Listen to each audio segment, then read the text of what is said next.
In the white uniforms, the Oakland Raiders in silver and black, as Mike Eischeid, the center of your screen, is set to put the ball down, number 11. The referee is Norm Schachter. The other officials for tonight's game, the umpire is Barry Brown, the head linesman George Murphy, the line judge is Royal Cathcart, the back judge John Fausch, and the field judge is Joe Gonzalez. Phil Wise and Vernon Studdard are back deep for New York. A short kickoff. It is fielded by George Knock at the 18-yard line. He's across the 30, and Knock has room to go. Penalty marker goes down as George Knock drives across midfield and is knocked down at the 47-yard line of the Raiders. Number 86, Gerald Irons, the second-year linebacker, hit him. And when we see no penalty marker on a kickoff, we know that it almost has to be against the team with the ball. It's virtually impossible for the defensive team to foul when the team is running back a kickoff against you.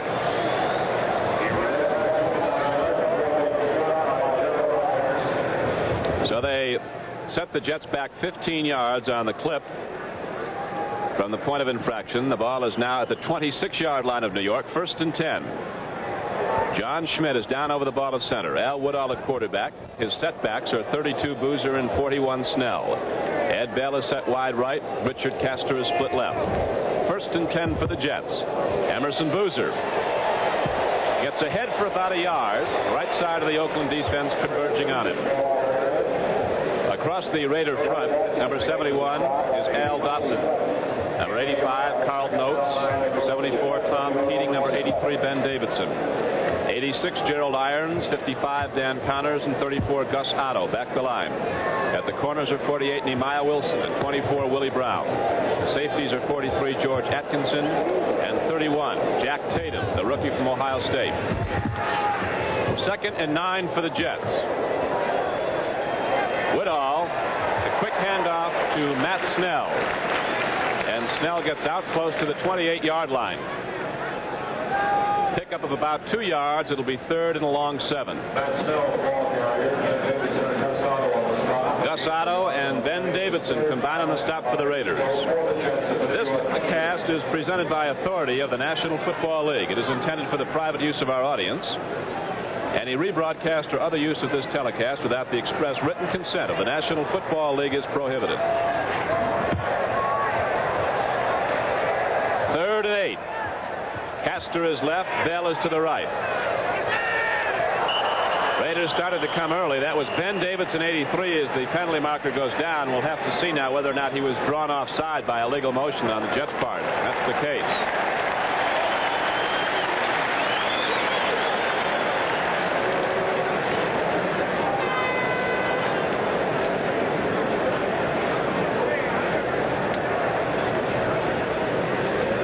Five-yard mark off. The ball is back now to the 23-yard line.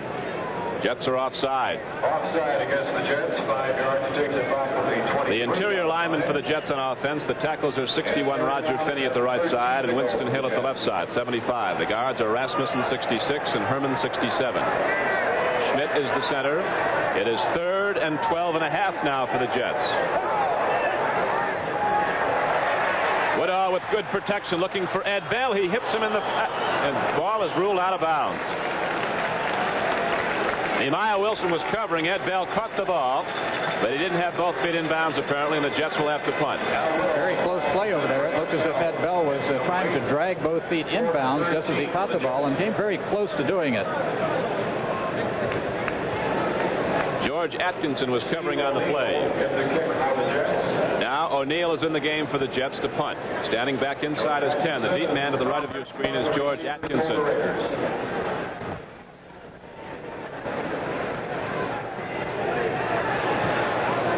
O'Neill with a very high punt.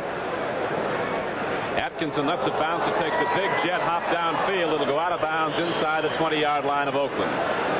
And there's a good example why coaches tell the people fielding punts, don't let the ball hit the ground. Why we see so many fair catches. Saw the ball hit the ground. If the Raiders had fair caught it there, they would have hit it 15 yards upfield from where it is right now. That was a 57-yard punt by Steve O'Neill of the Jets. And now it's 1st and 10 for Oakland. The Raiders on offense will have Ken Stabler, number 12, directing the offense. He's the quarterback. His setbacks are number 23, Charlie Smith, and 44, Marv Hubbard. Wide wide receivers Warren Wells is set to the near side, and Fred Biletnikoff is wide right. Straight ahead, the fullback Hubbard, and he is dropped for no gain. As John Elliott, number 80, fought off the offensive blocking of the Oakland front, teamed up with Paul Crane to make the tackle. For the Jets across the front, the left end is 81 Jerry Philbin, the left tackle 72 Scott Palmer. The right tackle is number 80 John Elliott, and the right end is number 84 Mark Lomas. Baker, Atkinson, and Crane back the line. Stabler looking to throw on 2nd and 10 has a man wide open, Biletnikoff, and he is cut down at the 35-yard line. He picked up 15 yards and a first down.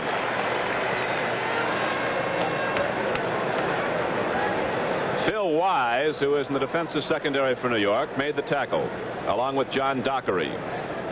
Biletnikoff reminds us a lot of George Sauer of the Jets, who of course is retired and is not playing with the Jets this year, but a fellow who has really worked on his moves, mastered his moves, doesn't have all the speed in the world, but really works with everything he's got.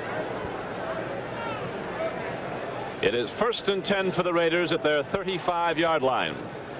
Wells breaking from the left side as the give goes to Charlie Smith, and again the Jet front closes the hole, and there's no gain on the play. Back to loss of about a half yard. It'll be 2nd and just over 10. John Elliott, in his 5th year from the University of Texas, number 80, made the hit. The perfect night for football. Temperature here in Northern California is 63 degrees. Wind should not be a factor. There is a wind blowing the length of the field, but not too strong. The tight end for the Raiders is 87 Raymond Chester. He is set to the left side. Stabler, the left-handed thrower, drills it in the flat, and again Biletnikoff with an excellent reception, knocked out of bounds at the 43. He's short of a first down by about a yard.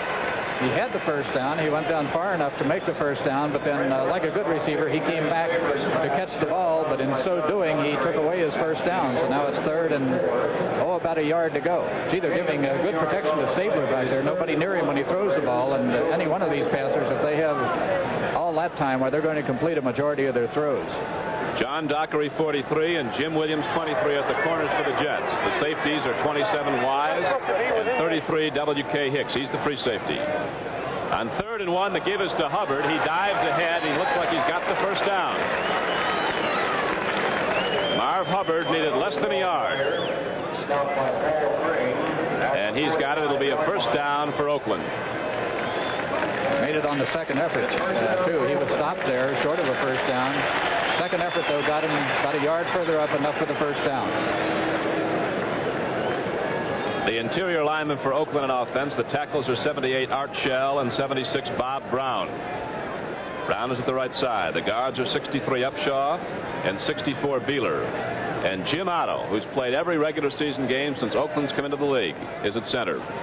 Ken Stabler back to throw on 1st and 10. In the flat, he goes to Biletnikoff, who dives inside the 45. And Fred Biletnikoff is down to the 42-yard line, a gain of 13 yards. Another first down for Oakland as they drive on. Dockery, the left side cornerback, made the tackle. And the Raiders seem to be trying to pair up Biletnikoff on Dockery over there. Watch Dockery line up on the far side. He's almost offside. He's up playing that bump and run, but he's right up on the line of scrimmage. In the last couple of downs, he was almost offside. He's the one way up the top of the screen. See him lining right up there on the receiver. 1st and 10 for the Raiders at the 42-yard line of New York. Charlie Smith trying to cut back and up the middle. Lost his footing and went down. Stabler's thrown 3 times. Has completed all 3 for 38 yards. John Elliott fell on Smith after he went down, along with Philbin. Bill Mathis, that Oakland passing game is opening up early. It's really nippy on the field.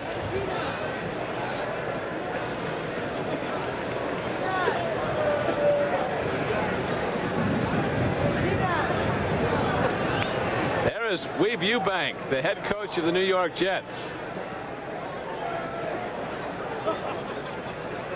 The handoff is to Marv Hubbard. He's got running room as the guards are out in front of him. And Marv Hubbard comes inside the 35-yard line, down to the 33.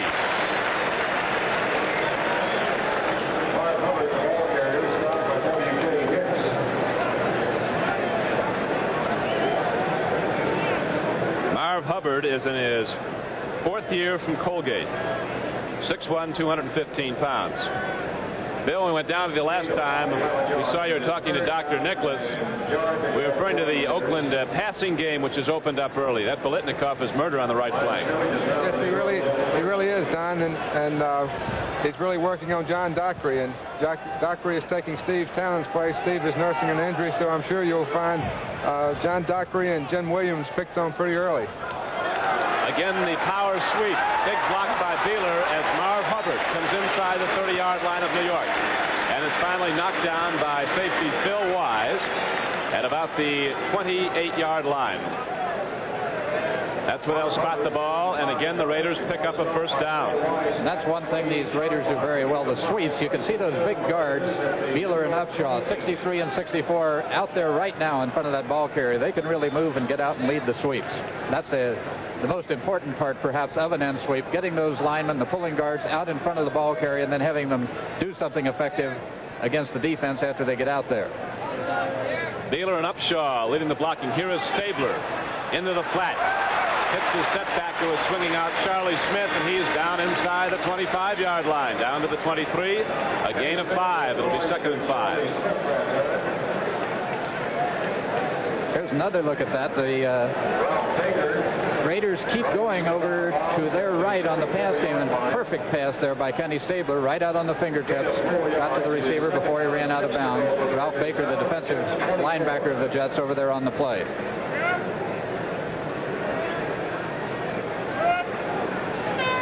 So now it'll be 2nd and 5. Clarence Davis, a rookie from Southern California, is in the offensive backfield now, number 28. Here is Stabler looking long, going to the end zone. Warren Wells is overthrown.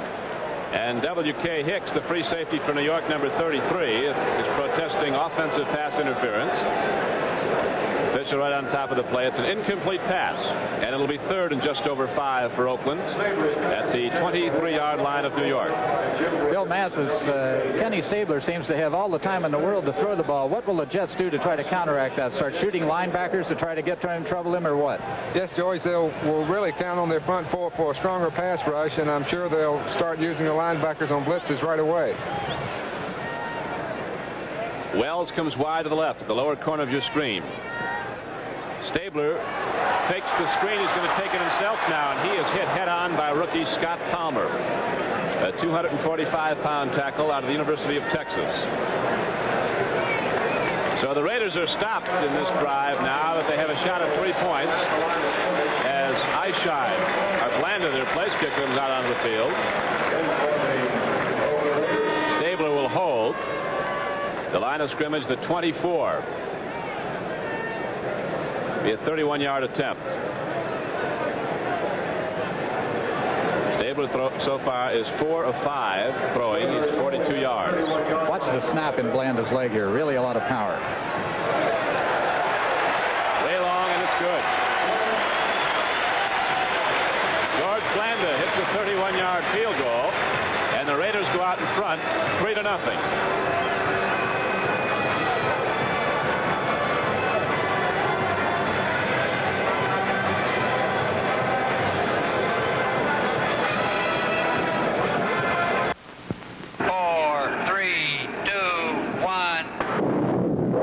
October 23rd, 1970, when Gary Gablich broke the world land speed record by going 622 miles per hour, he was glad he had a car he could depend on.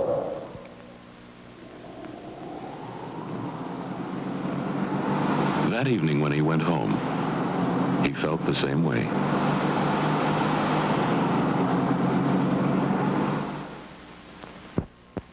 People who shower with Lifebuoy have a certain advantage. Lifebuoy's deodorant protection never lets them down. So why let yourself in for a letdown, or maybe even a put down? Clean up with Lifebuoy. Lifebuoy gives you a fresh, lively kind of clean, so lastingly active, its deodorant protection won't let you down.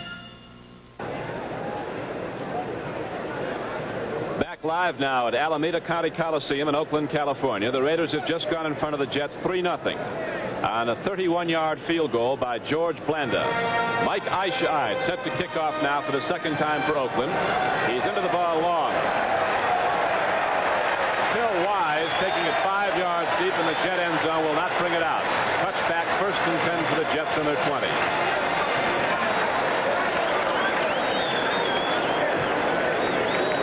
There's a big temptation for a rookie back to run that ball out of there because he realizes that's one way he can make the football team. If he can return those kickoffs, get in some long returns, which of course he's not going to be able to do if he just catches it in the end zone and stands there. But it's the wiser thing, really, not to try to run him back out of the end zone. There is Al Woodall, number 18, 6'5", 210 pounds, in his second year with the Jets from Duke.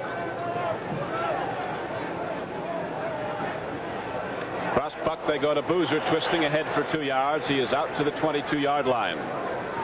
Gus Otto came up to make a hit. Emerson Boozer, the ball carrier. Gerald Irons, number 86, the left side linebacker, also on the tackle. A gain of 2. It'll be 2nd and 8 now for the Jets at their 22-yard line.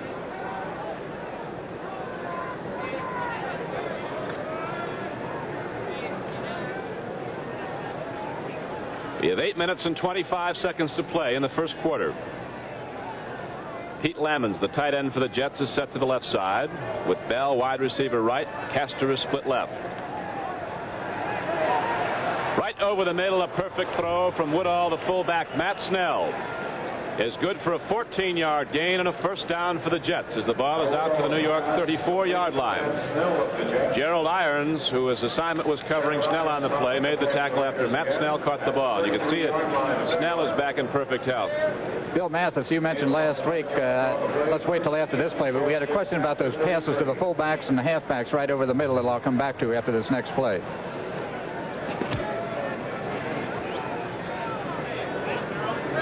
Middle linebacker Dan Connors jumping into the gap like he might be shooting. Now pulls out as Woodall sets his team down.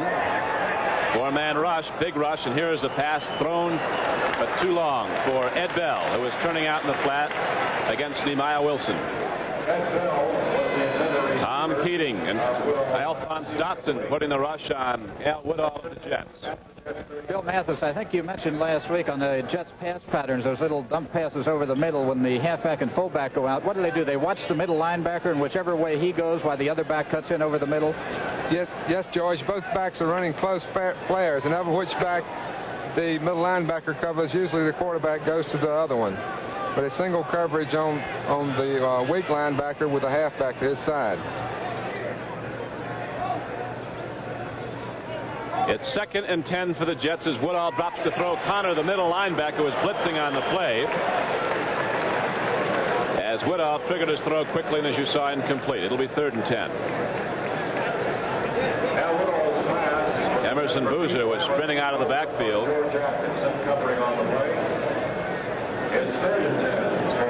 As you look at the Oakland Raiders going to their defensive huddle, this is a team that has won 4 straight divisional titles. Last year, they didn't have a win through their first 3 games. They were 0-2-1, then came on to win the West of the American Conference with a record of 8-4-2.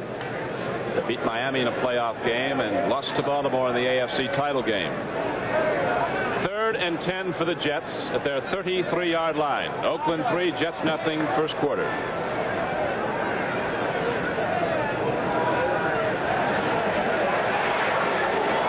Pete Lammons, the tight end, makes the reception. 14 yards downfield. The Jets have a 1st down. The ball is out to their 47-yard line. Middle linebacker Dan Connors making the tackle on tight end Pete Lammons of the Jets. A little bit unusual in that on the previous play, Woodall tried to throw to Lammons in exactly the same spot, and Al Atkinson was all over him. But they came right back with the same play.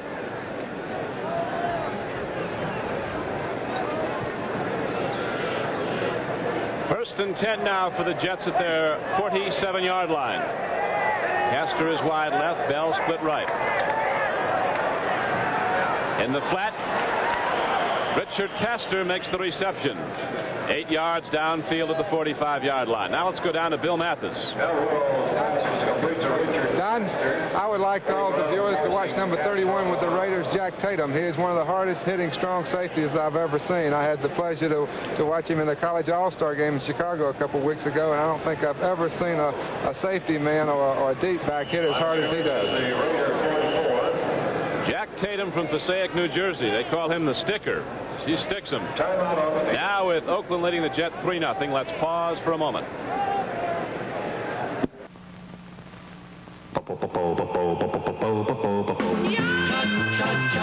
Hi, I'm Teen Angel. You probably heard about what happened to me in my short back in '57. Well, ever since then, I've been haunting this here malt shop because it's where I used to hang out, you know? That used to be my booth right there, where I'd sit all day drinking colas with Betty Lou. Most of the kids now, though, drink this uncola 7-Up. Of course, we could have drunk 7-Up, too. But in them days, we figured having 7-Up with your hamburger was like wearing a bicycle clip on your chinos. We thought nothing could beat out a cola. Well, we was wrong. 7-Up, the uncola, is really with it. It's Snowsville, man.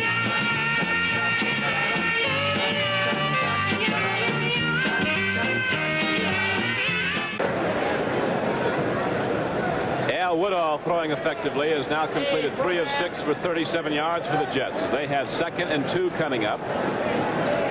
The ball is spotted at the 44-yard line of Oakland. Ed Bell is out wide to the right. Matched against Nehemiah Wilson. Richard Castor split left. Matched against All-Pro Willie Brown. Fake to Snell. Woodall going in the flat to Emerson Boozer as a linebacker to beat in Connors, and does so. Emerson Boozer is finally chopped at the 35-yard line by George Atkinson, number 43. A gain of some 5 yards in the play and a first down for the Jets. The 36-yard line. Gain of about 8 yards on the play.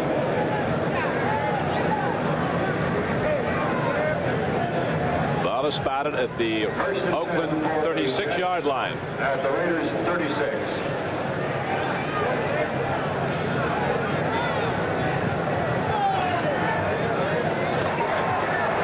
3.5 minutes to play now in the first quarter.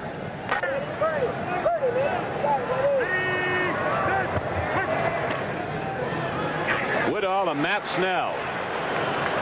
And he hits down to the 30-yard line, very close to it, before Nehemiah Wilson, only 160 pounds, was the first guy to get him. Guards getting out in front nicely for the Jets to lead the blocking for Matt Snell. There was a gain of 5. It'll be 2nd down and 5 for the Jets. At the Raiders 31. Last year, when Woodall took over for Joe Namath when he was hurt, throughout 10 games, he completed over 51% of his passes.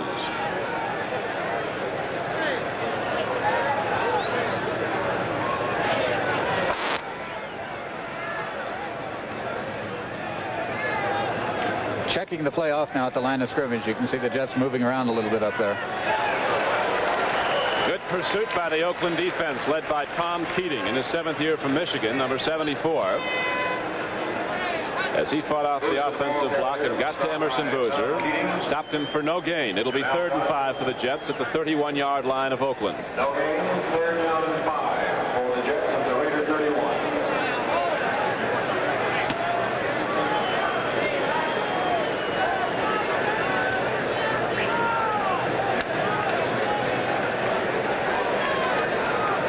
Again, Castor moves out 12 yards to the left. Ed Bell is out wide to the right.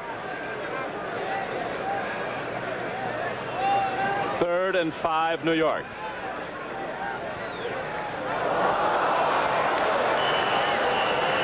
Ben Davidson started to, after the flags went down, looked like he was going to level Woodall, and Winston Hill, with that good quickness, ran him off the play.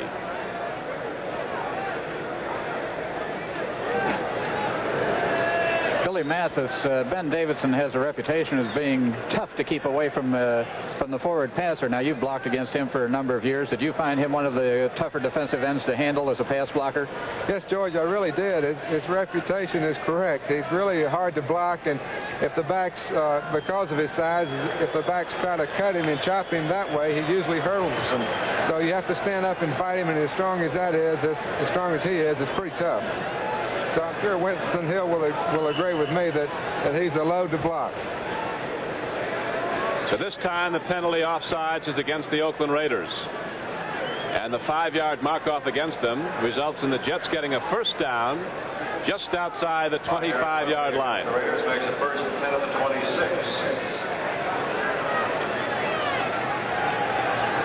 That's the third first down on this drive now for the Jets. Woodall looks into the end zone. Castor is open. The ball is too long.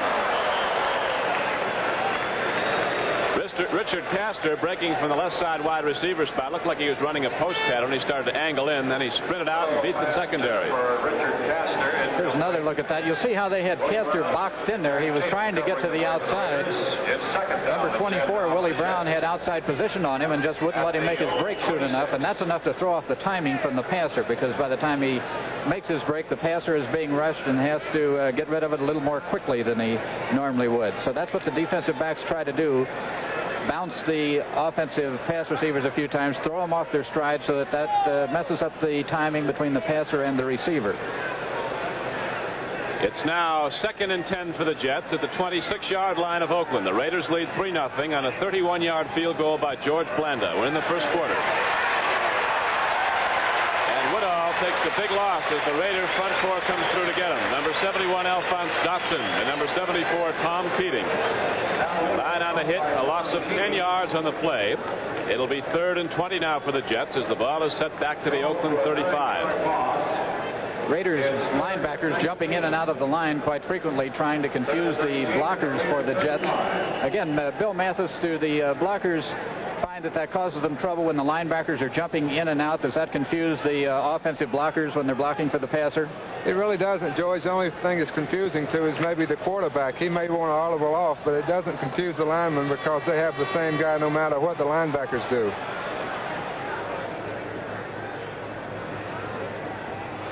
Now 3rd and long yardage. 3rd and 20 for Woodall.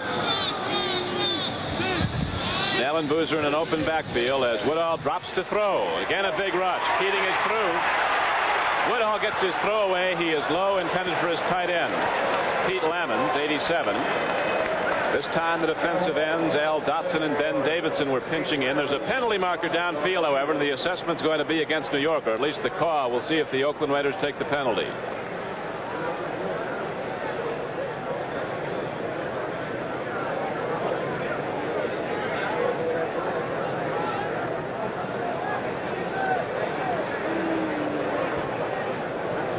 Penalty marker was thrown down at the 15-yard line of Oakland. Referee Norm Schachter holding against both teams nullifies penalties. Down will be played over. It is 3rd and 20 at the 35 of Oakland.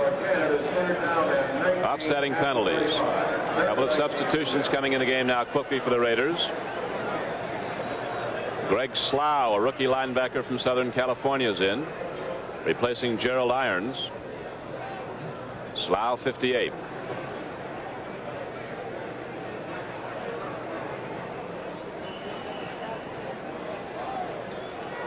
.53 seconds showing on the first quarter clock, with the Raiders leading the Jets 3-0. The Jets in white with 3rd and 20 coming up.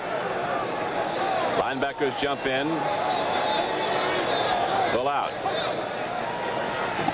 They go on the draw. Matt Snell trying to go straight ahead, got across the 35 and was knocked down at the 33. And so now the Jet field goal unit comes out. Bob Davis to hold and Bob Halfield to attempt it. Carlton Oates and Tom Keating were in on the tackle for Oakland. Jets playing for position on a play like that. It was 3rd and 20. I don't think they really hoped to pick up a first down by calling the draw play to Snell, but hope perhaps they'd pick up a few yards to make it just a little easier for Halfield to kick this field goal. field will be kicking with a slight angle to his left. Although you see he approaches the ball left to right. Soccer-style kicker. This will be a 41-yard attempt. Snap from Schmidt. Kick is long enough. Wide to the right. Ball will come out to the 20. First and 10 for Oakland with 4 seconds to play in the first quarter. Now at the score, the Raiders 3 and the Jets nothing. Let's pause for a moment. Remember when the two most popular calls at the stadium were "Play ball" and remember when the most successful beer salesman in town was Three Ring Pete? But there's more than memories behind Ballantine. Like cold brewing, it's an extra step Ballantine takes so every glassful tastes great. Ice crackling cold. Cold brewed Ballantine. We've got a lot of greatness going for us. The day began like any other day, but then a stillness fell over the land. It was coming, and when the people saw it, they could not believe it. A Volkswagen, unlike any other Volkswagen, big, with 4 big doors, and all the comfort of a big car. And the people rejoiced.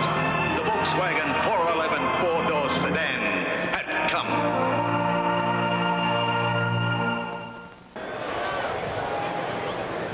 With Bill Mathis and George Radaman, this is Don CRIQUI back at Oakland's Alameda County Coliseum. We're ready now for what will be the last play of the first quarter. 4 seconds to play as Oakland goes on offense. First and 10. That is Stabler, the quarterback. Hand off to his fullback, Marv Hubbard, and he is hit and leveled at the 20-yard line. Got little or nothing. Scott Palmer, a very highly regarded rookie from Texas, again on the tackle, and the gun sounds. So we have the end of the first quarter with the Raiders leading the Jets 3-0. Raiders scoring earlier in the first quarter on a 31-yard field goal by George Blanda. Now let's go down to our friend Bill Mathis alongside the Jet bench. I'd like to say a word to Joe Namath in the hospital at Lenox Hill, and all the coaches, Joe, and the players and the owners give you their very best wishes and wish you a speedy recovery. Since I was visiting with you Thursday, I don't have to say the same. I can assure you have all the comforts of home, and we wish you the best, and we hope you hurry up and get back. All right, Bill.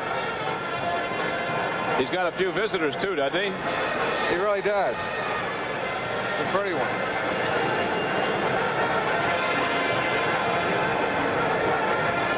One of the Oakland Raiderettes along the sidelines. Bill Zapalak and Jerry Philbin are now in at defensive ends. Philbin, of course, the incumbent at left end. Now he's out, and Zapalak's going to come in and play the left end. 53. He, too, is from the University of Texas. As is John Elliott. Scott Palmer. Philbin played collegiately at the University of Buffalo. Now Drew Bowie is in as a wide receiver set to the right side. John Ebersole, number 55, is in to back the line at the middle for the Jets. The give goes to Charlie Smith. He turns upfield, gets across the 25-yard line, was hit head-on by John Dockery, the left side cornerback, number 43. It was a gain of 8 yards on the play. It'll be 3rd and 2. A 28-yard line. Gain of 7. It's 3rd and 2 at the Raider 28.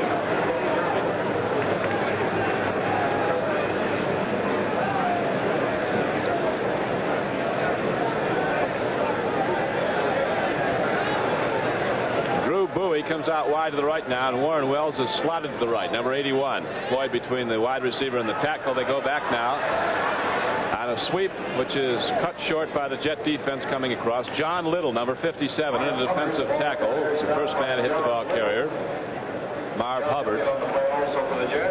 No gain on the play. It'll be 4th and 2 for Oakland. So the Jet defense holds, and the Oakland punting unit comes on the field. Eyeshot is the punter.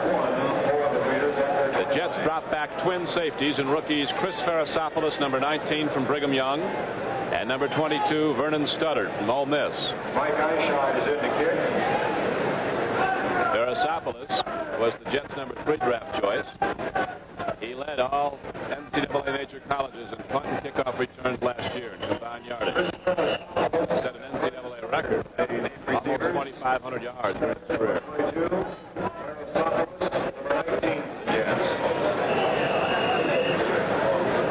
Eyeshide is standing back inside the Oakland 15.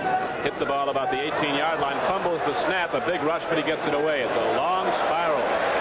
Guys, Farasopoulos back to his 21. And Chris Farasopoulos, with very little room to negotiate, is knocked down at about the 21 or 2-yard line. 50-yard punt by Eyeshide. Now with the score, the Oakland Raiders 3, the New York Jets nothing. Let's pause for a moment. Ever come home feeling plain lousy? Now, you could drop these in water and wait. Or you could take a bromo seltzer.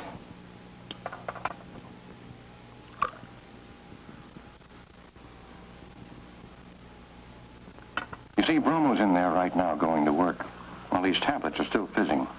And when you hurt, even a little bit, time counts, so why wait? Take a bromo when you don't have the time to feel bad. If you let them, the thieves will rob you blind. The thieves, gunk, dirt, grime inside your engine. They steal power and rob mileage. Fight them with BP Super Gasoline. BP, it has engine cleaners. 6 times more engine cleaners than it had before. BP Super Gasoline. Can it drive the thieves away as you drive your car? You bet your BP it can. We have 13 minutes and 20 seconds left to play in the first half here at Oakland. The Raiders lead the game 3-0 on a first quarter field goal by George Blanda, 31 yards. The Jets have the ball now, 1st and 10, just outside their 20, almost to the 21. Al Woodall, the quarterback.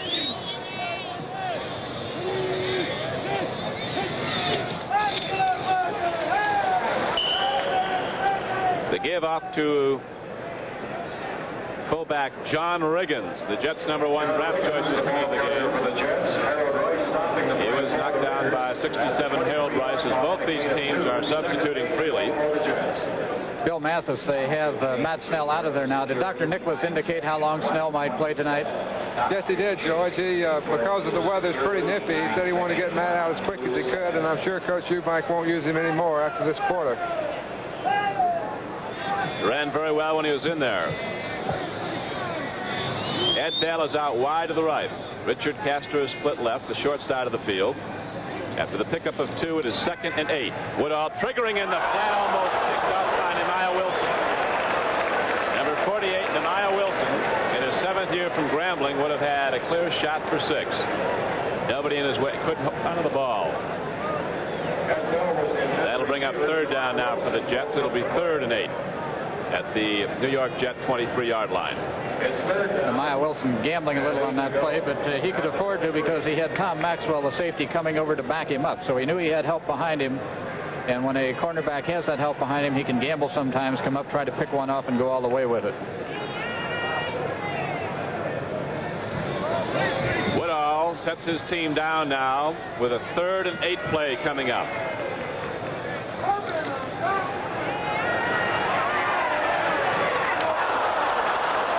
There, Bell, the wide receiver at the right side, was running it down and out, and Woodall triggered it right down the middle, and it was almost picked off by Nehemiah Wilson again. Looked as if Lammons was going across there, and Lammons found himself in an open spot and stopped dead. And I think Woodall expected him to continue on in the pattern going across the field. Steve O'Neill in the kick for the Jets. Steve O'Neill is now into punt for New York, 4th and 8. George Atkinson is the deep back for Oakland. Almost blocked. They might have got a piece of it. Very high kick. A fair catch is signaled for and made by Tom Maxwell, who came to Oakland in an off-season deal from Baltimore. 36-yard punt by O'Neill. He had a hurry to get it off. So the Raiders take over the ball with good field position. 1st and 10 at their 41-yard line. 36 yards by O'Neill. There is a sellout crowd that packs the Alameda County Coliseum. What do they hold here, 53,000? I think 53,000 the way the seat arrangement is now at baseball in season.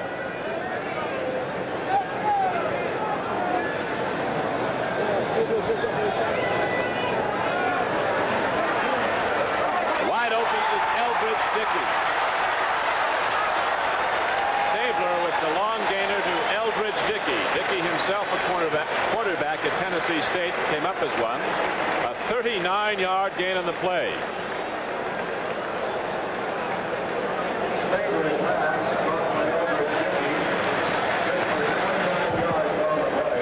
Is 1st and 10 at the 30-yard line. Here's another look at that play. Again, you can see Stabler back there. Nobody near him. Plenty of time to step right up toward the receiver. That's very important. If you have a lot of room in front of you, you can step right up toward the receiver. You don't have to take a short step to avoid the defensive lineman. This is Pete Banaszak, number 40, breaking downfield inside the 20 down to the 19-yard line. An 11-yard gain on the play. Darryl LaMonica, the starting quarterback for Oakland, is out of this game. He pulled a knee tendon, warming up before a Monday night loss to Philadelphia. The Raiders were beaten by the Eagles 25-24 here at Oakland in their preseason opener. Phil Wise made the tackle. Don Highsmith is now in the offensive backfield for Oakland. He is a second-year back from Michigan State, number 32. Stabler looking to throw a big rush from the Jets. Gets it away. Eldridge Dickey is open. The ball is overthrown. Boy, the Stabler has a live arm. It's a lot behind it. Remember the second game of the Raiders last year. They were down in San Diego, and I was in the motel lobby with George Blanda, and Stabler was always a step behind George wherever he went all evening long. And I finally questioned him about it, and he said he learned more football that way, just following George Blanda around a hotel lobby, than all the football meetings he'd ever gone to, he thought. Could probably see Blanda in the second half quarterbacking the Raiders. So far, Stabler has thrown 7 times. He has completed 5 for 71 yards. 2nd and 10. He looks to throw again. Eldridge Dickey could have caught the ball. He turned away after the Jets went up for it, but it bounced right down in front of him. Very similar to the previous pattern. There's Stabler, number 12, going back, looking for Dickey, number 10 down there. We mentioned very similar to the pattern on the previous play, and sometimes a passer will call the same play again. The receiver comes back and says, well, if you just throw it a little more to the right or a little more to the left, or call that play again and I'll break in, or instead of breaking out, some slight variation such as that. So they'll call the same play and try to hit it, but frequently then the defense is looking for it. Bob Moore, number 88, is now in the game. He's a rookie tight end from Stanford. And Ron Mix, great offensive tackles. Here's an interception by Larry Grantham down at the 11-yard line of New York. The intended receiver was Bob Moore. Having thrown out to Dickey twice that way, they used him for a decoy, sent him down deep, which was a smart thing to do. Tried to sneak another receiver out in the flat behind him. And it wasn't all that bad a play. It was deflected here, hit the receiver in a bad spot, right in the arms. Bounced off of his chest into Larry Grantham's hand. Very wide-awake play by Larry. Now with the score, the Oakland Raiders 3 and the New York Jets nothing. Let's pause for a moment.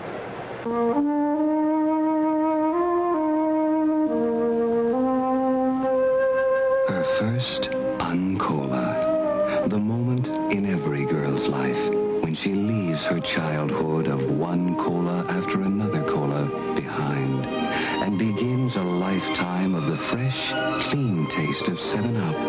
A lifetime of security in the knowledge that the Uncola is never too sweet, that the Uncola has everything a cola's got, and more besides.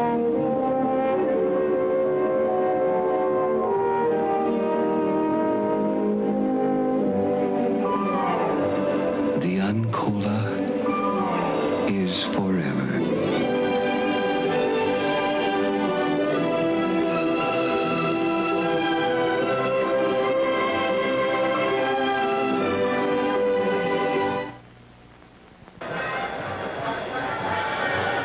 Live now at Oakland, California. 10:28 to play in the first half. The Raiders lead the Jets 3-0. The Jets have just stopped an Oakland drive as Grantham intercepted on the 11-yard line. It's now 1st and 10 for New York. Big burly John Riggins in the backfield. Gets the handoff, and he comes out to about the 13, maybe the 14-yard line. Bill Mathis, going into any game, the Jets will have, of course, a standard game plan, plays that they are going to accentuate.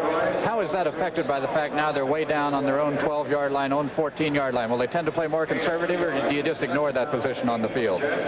I think they'll play conservative now, George, being this far backed up in their own territory, and so especially with the rookie John Riggins, and I'm sure they won't use anything that would confuse him.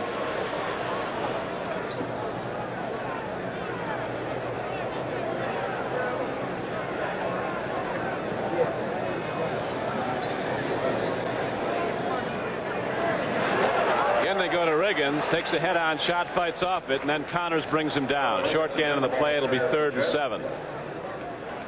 Riggins, as a high school back in Kansas, when he weighed 225 pounds, ran the 109.8. Went on to the University of Kansas and broke all of Gale Sayers' rushing records. He's about 238 now. The #1 draft choice of the Jets.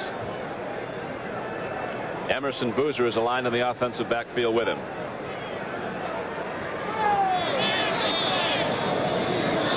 Third and 7. Middle linebacker Dan Connors dancing in and out as Woodall drops to throw. Gets his tight end Lamons. He is cut down at the 23.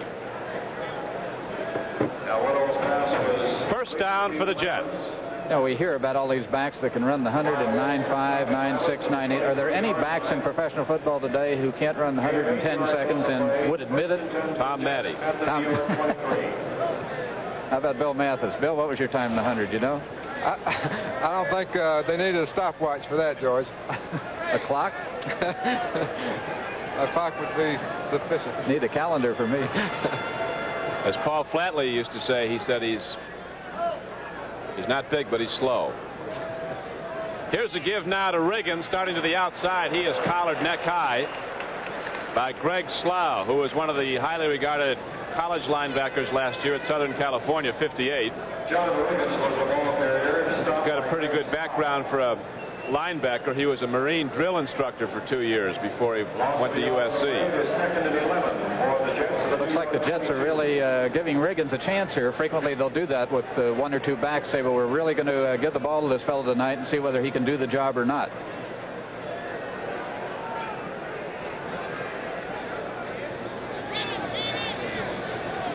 It's 2nd and 11. It was a loss of a yard on the play.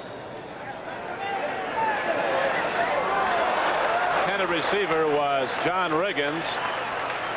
See what the call is now. Ruled a fumbled lateral. It's not a forward pass. And it's a fumble recovery by the Oakland Raiders. Dan Connors, number 55. Recovered the ball. That's ruled as a fumble lateral, not a forward pass behind the line of scrimmage. The intended screen out to John Riggins. So the Raiders now are ready to challenge as they have it 1st and 10 just inside the 18-yard line of the Jets. Coach Weave Eubank in his striped trousers looking on.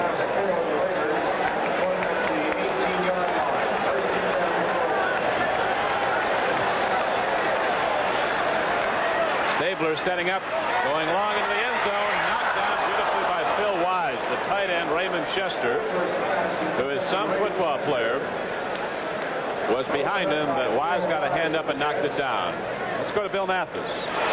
George, you were talking about deceptive speed. It's something funny. Coach Eubank told me I really had deceptive speeds, that I was really slower than I looked. But Phil Wise was really fast then, making a real good recovery on Raymond Chester. And as you look in the Jet defensive backfield, W.K. Hicks is the only starter that's in the lineup right now. Testing a lot of the young boys tonight. Here's Charlie Smith. On a delay, coming down inside the 15-yard line, got to about the 14, a pickup of 4. It'll be 3rd and 6. Bill Mathis, do you think the Jets might be testing a lot of the rookies tonight, feeling that next week's game with the Giants is something more than the game where they want to test rookies? They might take that one a bit more seriously? They sure are testing tonight, George. I was talking to Coach Eubank before the game, and he said since the Raiders were a very physical team, he didn't want to take any chance on any more injuries, and I'm sure he will be trying all the rookies tonight. Stabler with time goes out in the flat to his tight end, Chester, who is cut down by Phil Wise as the ball flies overhead. And there's a penalty marker down at the line of scrimmage.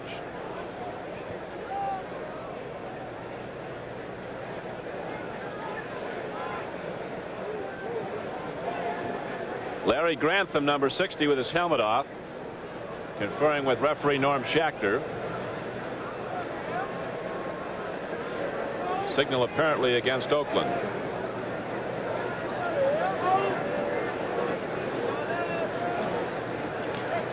Let's say you wonder sometimes why it takes so long to explain the variations, the different options. Frequently the captain knows way ahead of time what he's going to do, but wants a full explanation so he can give his teammates a breather. It's a good chance to give them a little rest out on the field. So you may ask the official, could you please explain that again, sir? Something such as that. You know darn well what you're going to do, but you just like to give your teammates a little bit more rest on the field. Offensive holding against the Raiders sets the ball back to the 29-yard line. I'm sure there are offensive holding. He knew he was going to take the 15-yard penalty. There's no doubt about that. Raiders go with the slot formation to the left. Eldridge Dickey, number 10, is slotted. Stabler way back. Mark Loomis in pursuit. Stabler throws, and the ball is intercepted. It is. The Jets intercept for the second time and stop the Raider drive. W.K. Hicks, the free safety, number 33, comes up with the interception, and the Jets go back on offense. Now with the score, the Oakland Raiders 3 and the New York Jets nothing. Let's pause for a moment.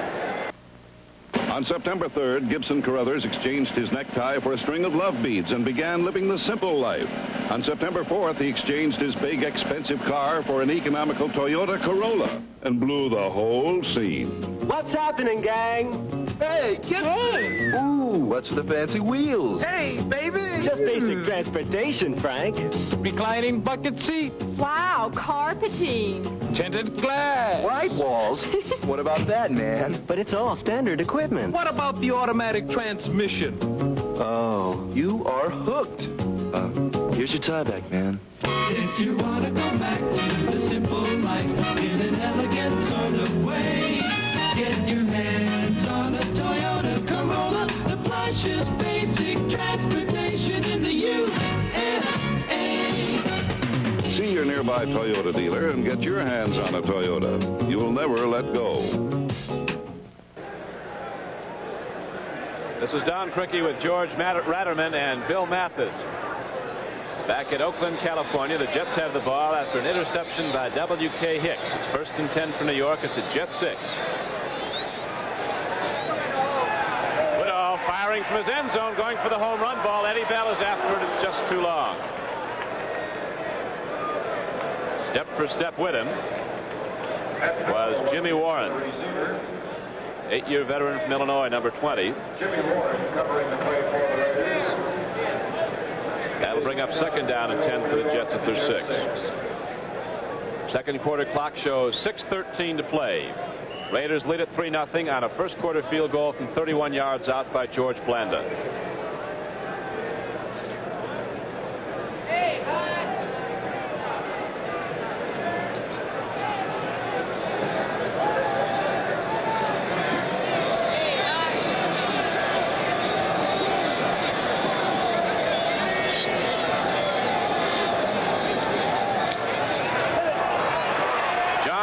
Looks for running room, doesn't get much, gets out ahead maybe for a half yard or yard before he is knocked down. That'll bring up 3rd and 8. Dan Connors, an 8-year veteran from Miami of Florida, number 55, the middle linebacker, made the stop. Gain of a yard, making it 3rd and 9 for the Jets at the New York 7. So now Woodall with a tough play. He needs long yardage, but he's backed up close to his goal line. Goes long left to throw from his end zone, dropping back 7. Riggins and Boozer as running backs. Richard Castor is wide left. Ed Bell is split right. Raider linebackers jump in as if to blitz, now pull out. Woodall throwing from the end zone, and he is intended for Richard Castor and is short. Woodall was dropped hard just after he got rid of the ball. George Harold Rice, number 67, was through to get him.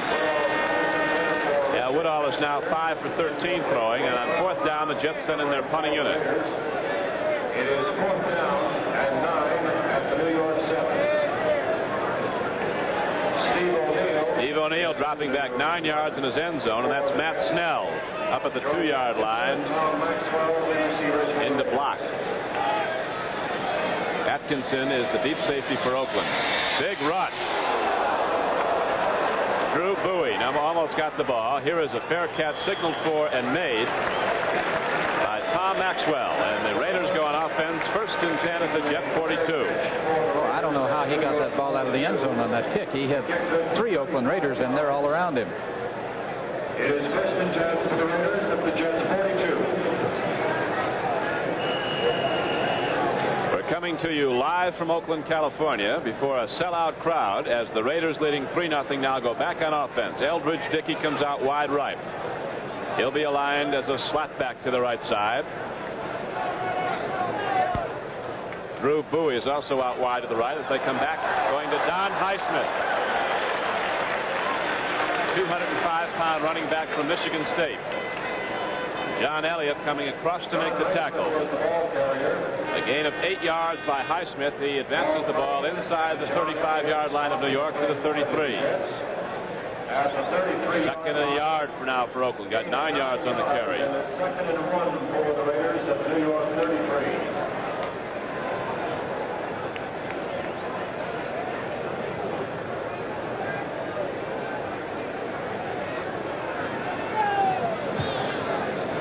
Looks to the New York Jets along the bench as Kenny Stabler looks to throw again.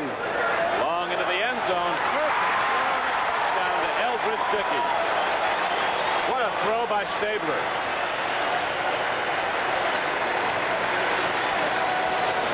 Perfect pass here by Stabler. Dickey pretty well covered on that play. John Dockery, I believe, right down there with him.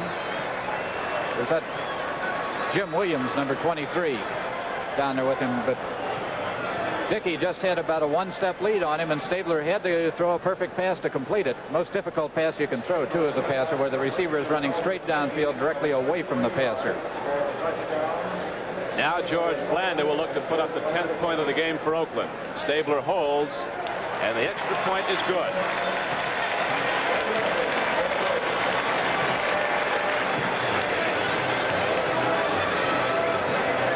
So a 32-yard touchdown pass, perfectly thrown. Ken Stabler to Eldridge Dickey, and the Raiders go in front 10-0. Stabler sat out of professional football 2 years after leaving. He graduated from the University of Alabama.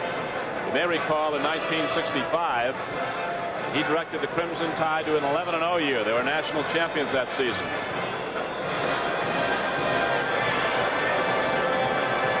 So LaMonica, with that pulled tendon, has to be wondering on the sideline. He's got a lot of competition at this point.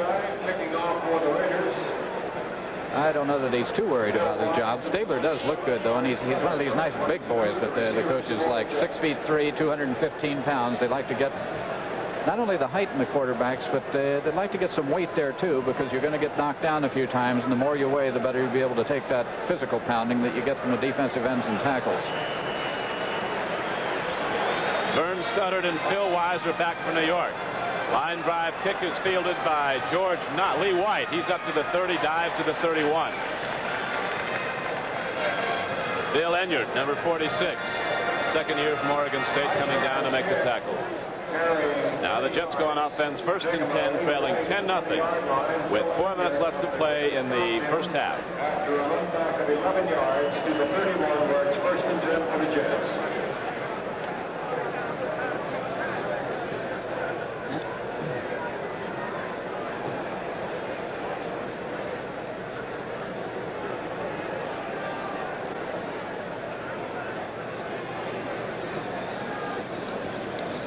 Raider linebackers very active. The give to Emerson Boozer. He got back to the line of scrimmage and then was thrown back as Winston Hill changes words with Greg Slough, a linebacker who came up. Emerson Boozer, the Harold Notes was on the tackle. In at right linebacker now for the Oakland Raiders is number 41, Phil Villapiano, a first-year linebacker from Bowling Green, who they think is going to be an exceptional pro.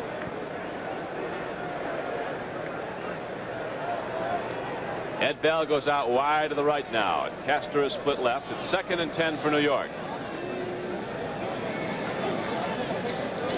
Raider linebackers are coming. The blitz is picked up. We're going to have no flag. Yeah, here's the flag. Ed Bell was turning downfield. We have a defensive pass interference at the 40. It's 1st and 10 there for the Jets. Jimmy Warren is the guilty party. Jimmy Warren covering on the play. Jets picking up the blitz very nicely. Bell was over on the far side of the field, tried to cut over across the middle. The Raiders were blitzing on the play. Bell tried to cut over across the middle, but knocked down as he tried to come in across the middle, and that's where the penalty was called.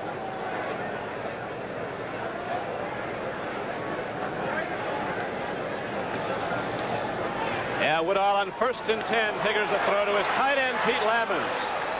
And Lammons is inside the 40 and down to the 37-yard line. Villapiano getting downfield to make the tackle. Right side linebacker. A gain of 24 yards, and now the Jets are moving as they have the ball down to the 37 of Oakland. With 2:25 to play in the first half, the Raiders lead it 10-0. 1st and 10 for the Jets.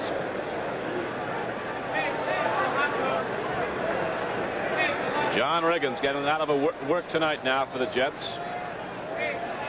In the backfield with Emerson Boozer. This is big John Riggins. Burly John Riggins comes inside the 35. Hit by Villapiano. He's down to the 34. He gained 2. It'll be 2nd and 8.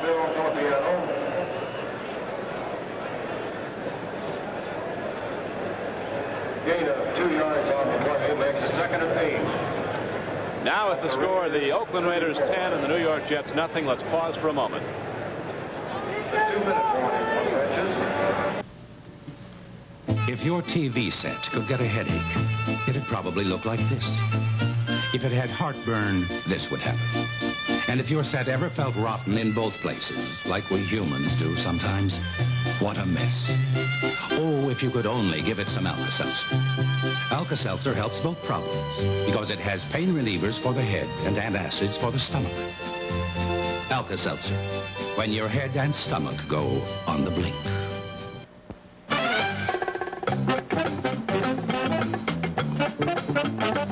Remember when we used to call a long home run a Ballantine blast, and when the most famous sign in town was our 3 rings?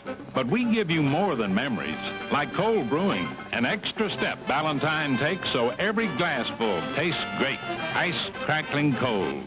Cold brewed Ballantine. We've got a lot of greatness going for us. Coming to you live from Oakland, California. We have 2 minutes left to play in the first half. The Raiders lead the Jets 10-0 on a 31-yard field goal by George Blanda and a 32-yard touchdown pass from Ken Stabler to Eldridge Dickey. The Jets in white now have the ball. 2nd and 8 at the 34-yard line of Oakland. Al Woodall, the quarterback. Going for his tight end, Lammons. We have 3rd down coming up now, 3rd and 8 for the Jets. Clarence Oliver was defending against Lammons on the play. It's 3rd down. At the half, we'll be talking with Al Woodall and also with George Blanda. In his 22nd year in professional football. What do we figure out that Woodall was 3 years old when Blanda started playing professional football? Woodall's 25. Of course, many of the players on both teams weren't born yet. Many of the rookies weren't born yet when Blanda was playing professional football.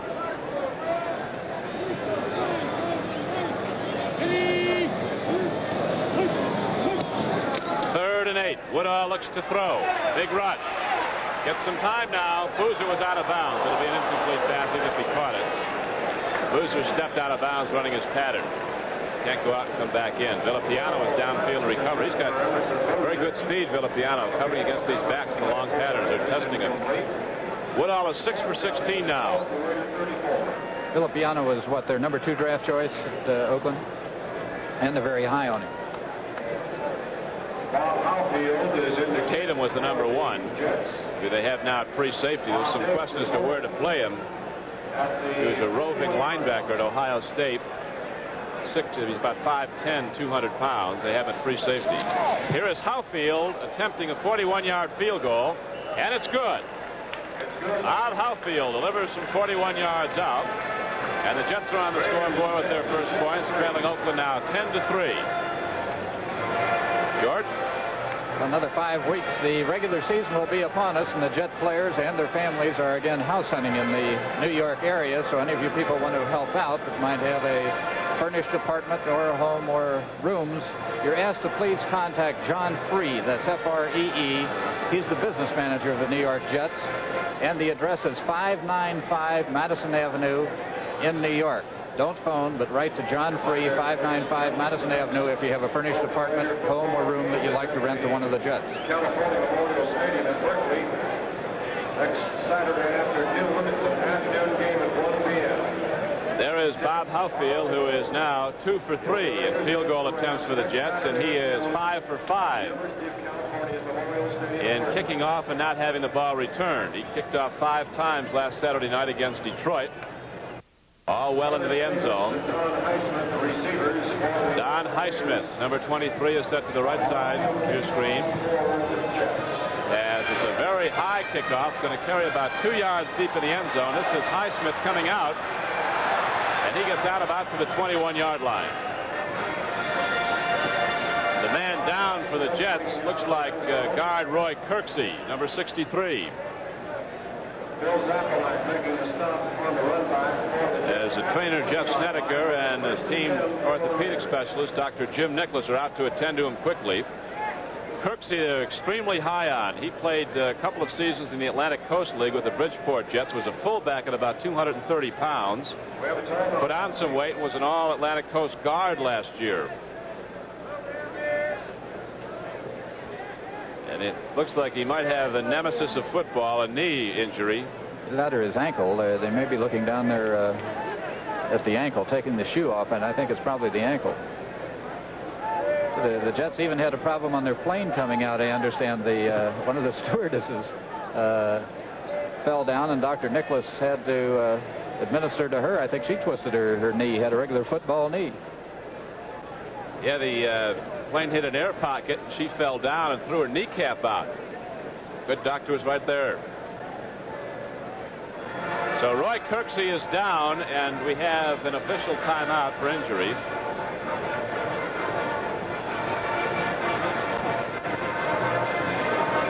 And Dr. Nicholas is now called for a stretcher to come out. Next Sunday, the New York Jets go against their arch rivals from crosstown New York, the New York Giants, at the Yale Bowl. And we'll bring you that game in its entirety on Monday night here on Channel 9, starting at 10:45, the Jets and the Giants. And talking to both sides, I don't think we'll see a lot of substitutions in that game with young players. Both sides are very frank about the fact they'd like to win the ball game. You know, that's an interesting game. Now, this is the 3rd time they've played up there. 2 years ago, the Jets really went all out. They wanted to beat the Giants. That was the first time they got to play the Giants, having taken a lot of guff over the years about how superior the Giants were to the Jets. And so the Jets won somewhat handily. Last year, I think the Giants paid much more attention to the game than the Jets, and the Giants controlled the game pretty much. This year, I think both teams are taking it very seriously, and we're going to see a whale of a contest up there at Yale Bowl. Seems to me that all of the professional teams are taking the preseason games more seriously this year. This thing seems to run in cycles. They'll go a few years and test the rookies more, play the veterans very little. But this year, why, most of the teams seem to be making a point of the fact that their players really came back in good shape, and they're taking these preseason games more seriously than they usually do. Of course, this will vary from coach to coach. There are some of the coaches who have always stressed the preseason games. Hank Stram at Kansas City plays them almost like a regular season game. He doesn't like to lose them. The Baltimore Colts have always had a fine record in preseason games. The Minnesota Vikings, I think, take great pride in the fact that they don't like to lose either during the regular season or in the preseason. And there are certain teams that do pay more attention to the preseason games than other ones do. But it seems there are more of the teams in that category this year. It also seems that almost all of the teams are bragging about the fact that their people came back in such fine condition. So many of the teams held scrimmages within the 2nd or 3rd day of training camp. It's going to be a great season. Bill Mathis, it looks like it might be a leg fracture. Apparently they're putting a splint on it. Yes, Don, I can't tell from here, but Dr. Nicholas is coming off, and I'll ask him in just 1 second what the injury is. You should see. It's a very unfortunate if Roy Kirksey is seriously injured. He was, without question, one of the most promising first-year men in the Jet camp. In fact, was the best rookie veteran battle, I say, in the camp was between Roy and Dave Herman. So Kirksey was challenging for a guard position on the team. Now it's back down to Bill Mathis. Don, I just talked to Dr. Nicholas, and he says that Roy Kirksey has a broken ankle.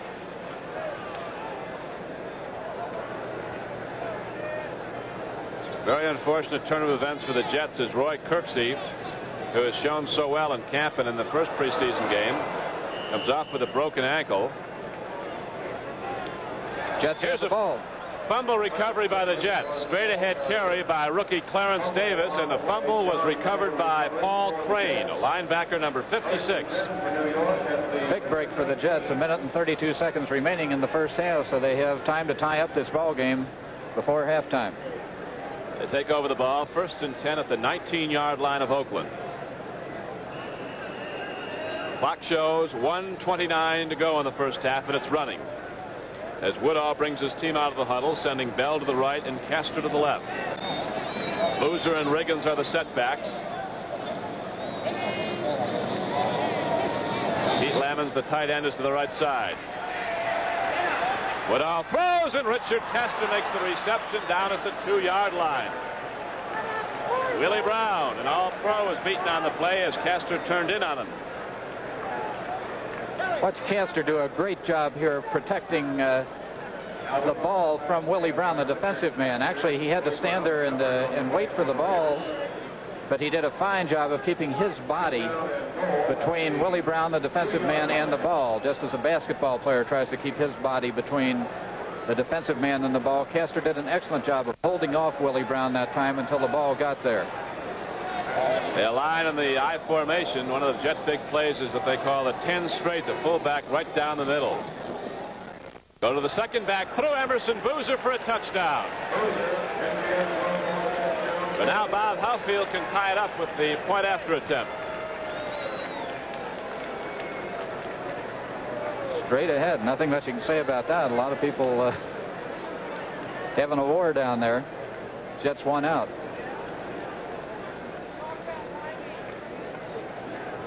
John Riggins, the first back through, knocked down a linebacker, and Emerson Boozer came flying in for the touchdown. So now the Jets are right back in it. They can tie the game as Bob Huffield will attempt the point after with Bob Davis holding.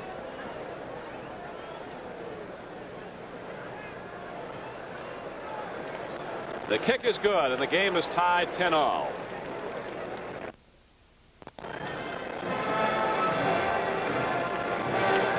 Following the next weekend game with the New York Giants at the Yale Bowl, the Jets then move on to Cleveland, where they go against the Pittsburgh Steelers in the first game of that annual Cleveland doubleheader. And that game will be seen at 8 p.m. on September the 5th, on Sunday, September 5th. They'll play it on September 4th. And on Friday night, September 10th, the Jets play their last preseason game. That will be against the New England Patriots at Memphis. You'll see that on Channel 9 at 5:30 p.m. on Sunday, September 12th. So with the game knotted up now at 10-all, the Jets get set to kick off. To your left, number 32 is Don Highsmith. To the right is rookie Clarence Davis. 28. Squib kick. Highsmith at the 6. 15. Hit and knocked down at the 22. And who got him coming down was number 74, Doug Chapman. He hit him high, and Highsmith got ahead for a couple of more yards. 16-yard return. First and 10 for the Raiders at the Oakland 22. The ball is spotted at the 22-yard line of Oakland.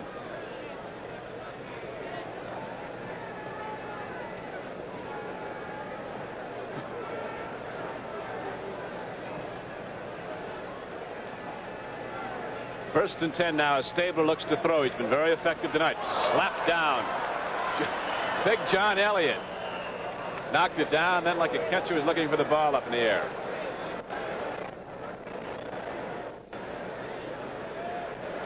Stabler's pass knocked down by John Elliott. Stabler, number 12 on that last play, going back to pass. At the Raiders 22. Appeared to have room, but he didn't. Fine defensive play there, deflecting the ball before it could get downfield. John Elliott, extremely mobile, extremely active for a defensive lineman.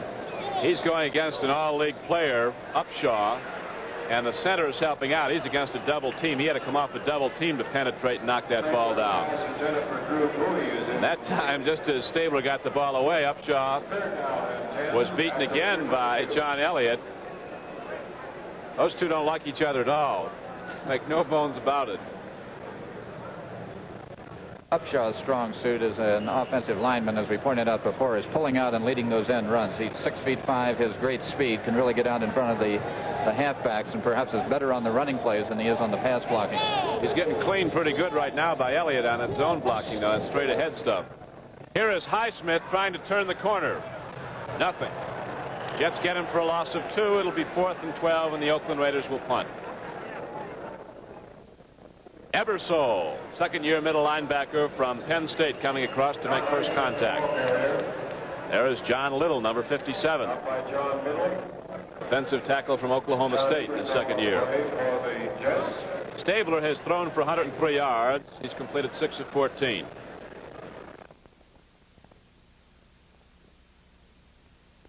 Mike Eyeshot hit the kick for the Raiders.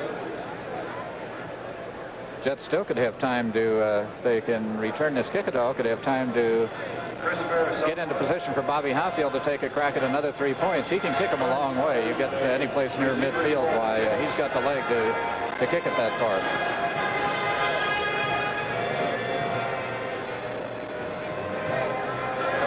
Deep safety for New York is rookie Vernon Studdard. He is back at the Jet 40 as Mike Eyeshide takes the snap at the 7-yard line of Oakland. Ferrasopoulos makes a fair catch for New York. Chris Ferrasopoulos, who is the front man in the twin safety coverage return, and he's out now at the 48-yard line. That's where he made the fair catch, and that's where the Jets go on offense. 1st and 10 with 15 seconds to play in the first half. And the Jets will have to pick up about 10 yards anyway before they'll be close enough for Hoffield to take a crack at it here. But 15 seconds to go. That's time to throw a pass or two. Now the Jets want a timeout. And here's what's going to happen. Apparently Bobby Hoffield is going to try a free kick. After a fair catch, you have the option of a free kick. You recall Horning won a game for Green Bay some seasons ago, a critical game. And it's a free kick, so the Oakland Raiders have no shot at blocking it. First time I've ever seen one. Been broadcasting games for about 12 years, played 10 years of professional football, high school and college before that, and this is the first time I've ever seen an attempted field goal after a fair catch. I've heard of it a couple of times, but this is the first one I've ever seen. After a fair catch, a team has the option of putting the ball in play from scrimmage or a free kick. It's exactly the same as a kickoff, except if it does go through the goalpost, it counts as a field goal. It's 3 points. It's from almost 53 yards away. Hoffield is into it nicely. It's going to carry short, just short. Highsmith picks the ball up in the end zone and downs it. Touchback, it'll come out to the 20. He only missed that by about a yard. That just barely missed the crossbar there, and he had the direction. It almost hit the crossbar.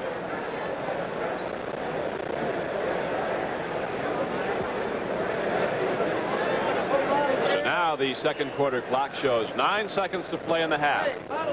The Jets 10, the Raiders 10.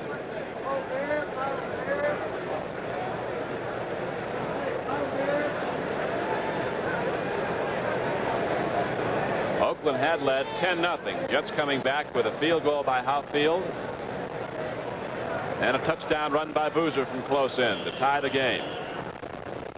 And that should be the last play of the half. As the gun sounds, that's the end of the first half with the score, the New York Jets 10 and the Oakland Raiders 10.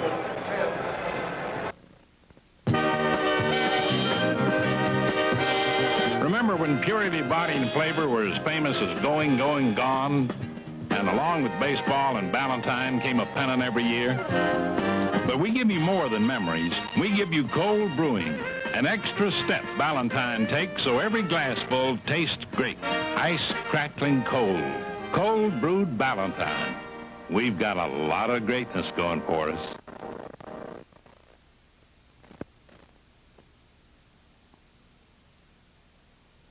In the 4.5 years Vic Tennyson has been driving his economy car, he's put over 234,000 miles on it. 234,000 miles. About 20 years worth of mileage for the average driver. The car is a Toyota Corona. See your nearby Toyota dealer and get your hands on a Toyota you'll never let go. Time now here at Oakland, caps down, probably in the 50s now. As we get set for the start of the second half, we're coming to you live from Oakland's Alameda County Coliseum. And our man on the sidelines is Bill Mathis. Been alongside the Jets all night. 4 times an American League All-Star. Bill? Thank you, Don. It's really chilly down here at halftime, and it was the first half also. I just hope the weather doesn't get any colder, and I'm sure it's warmer than this back in New York.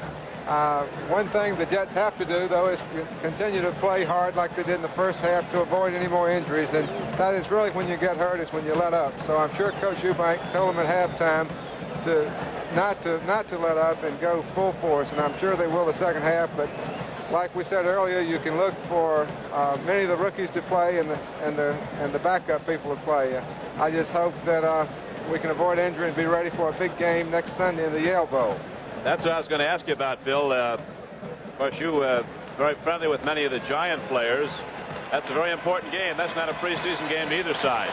It's really not, Don. I know the players are looking forward to it, and that was my biggest thrill the first time we played the Giants to beat them like we did. And I'm sure the players will take it seriously, and it's not just another exhibition game, and that's been said so many times, and it's the truth. And I'm sure Coach Eubank right now is thinking on to next week, but let's try and get the second half over with as few injuries as possible, and maybe we can get some help out of the rookies also.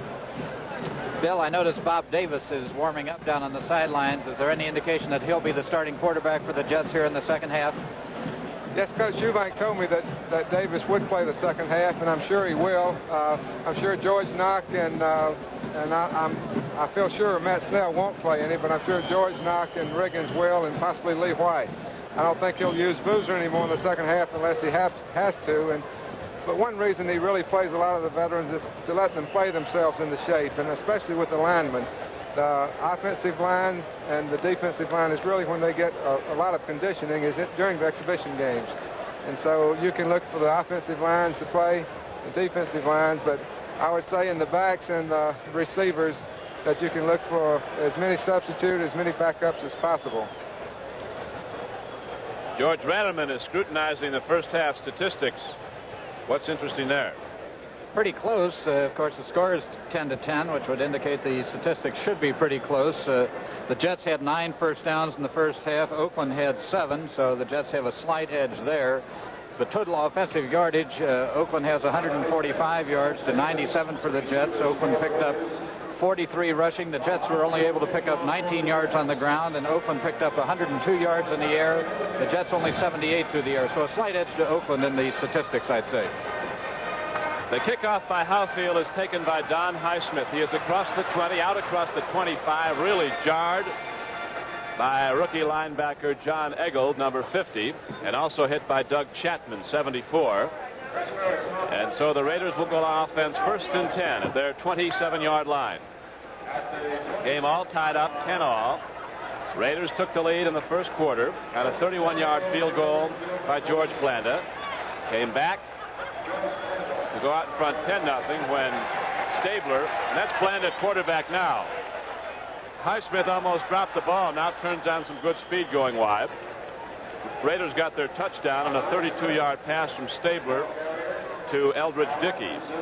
Then the Jets came back to tie the game on a field goal by Howfield and a touchdown run from in close by Emerson Boozer, 2 yards out. Middle linebacker Al Atkinson of the Jets was on the stop on that last play, as the Raiders and the Jets have their front line units in now. Out wide to the left is Warren Wells. Out wide to the right is Fred Biletnikoff. Look at that play. Ball carrier got the ball and was hit by rookie Scott Palmer, number 72. He's a player. There you see 16 Blanda coming back, handing off to Highsmith. Hit immediately there, just no place to go. Good defensive play.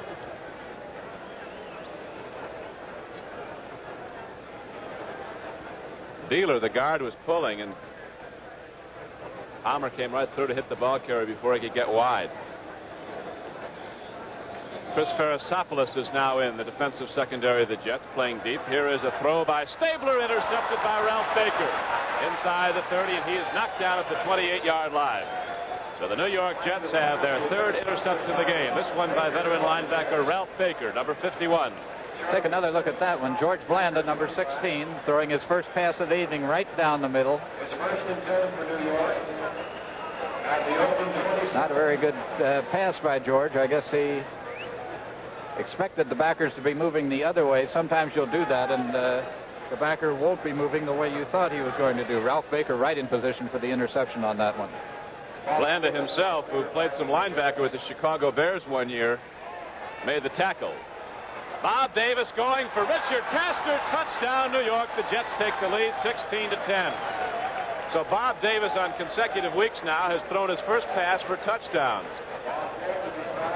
You recall last week he threw a 50-yarder to Ed Bell for a score, his first play. Great catch by Castor down here. You'll see he's down there with Don Martin, the defensive man of Oakland. Both had their backs turned to the ball, but Castor was able to come around, focus his eyes, and find the ball in a hurry. That's a difficult thing to do, to come all the way around. You don't know exactly where the ball is, and to be able to focus on it, move in a hurry, and come up with the ball.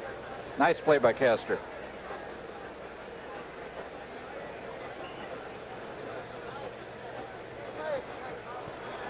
Now Bob Howe looking to put up the 17th point of the game for the Jets, and they are now in front 17-10.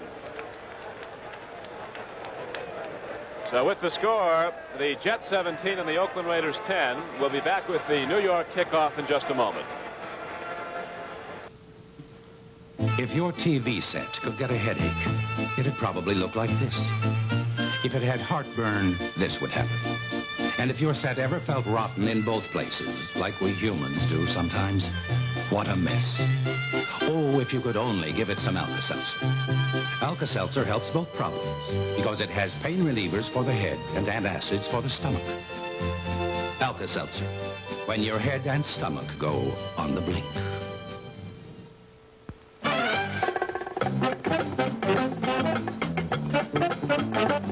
Remember when we used to call a long home run a Ballantine blast, and when the most famous sign in town was our 3 rings? But we give you more than memories, like cold brewing, an extra step Ballantine takes so every glassful tastes great, ice crackling cold. Cold brewed Ballantine. We've got a lot of greatness going for us. The New York Jets have taken the lead now on a touchdown pass from Bob Davis to Richard Castor. It's 17-10. There are the deep men. Number 28 to your left, Clarence Davis. Number 32, Don Highsmith. Very high kickoff, 4 yards deep, and Davis will bring it out to the 10, 15, 20. On his feet. He could have held his footing and taken it to root. Clarence Davis, a rookie running back from USC, brings it back out across the 35-yard line. Jim Williams, a rookie cornerback from Virginia State, number 23, made the tackle for New York.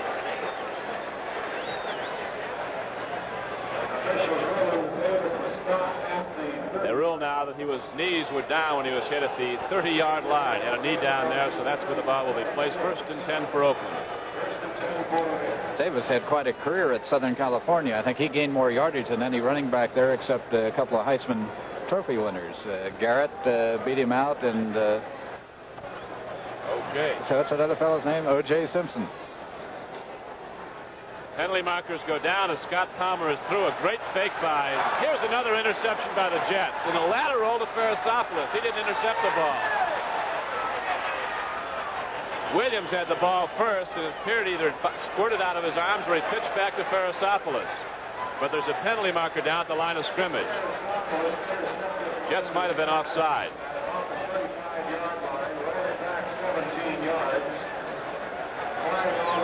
It happened so fast we couldn't see whether Williams pitched the ball back to Farasopoulos or it just bounced off and Farasopoulos picked it off.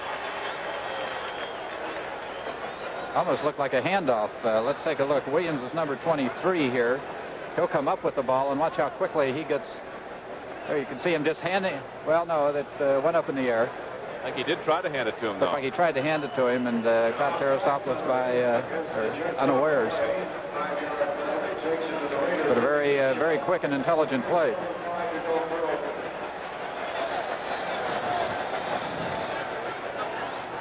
Don Highsmith weaving up the middle. He gets across the 35-yard line to the 36.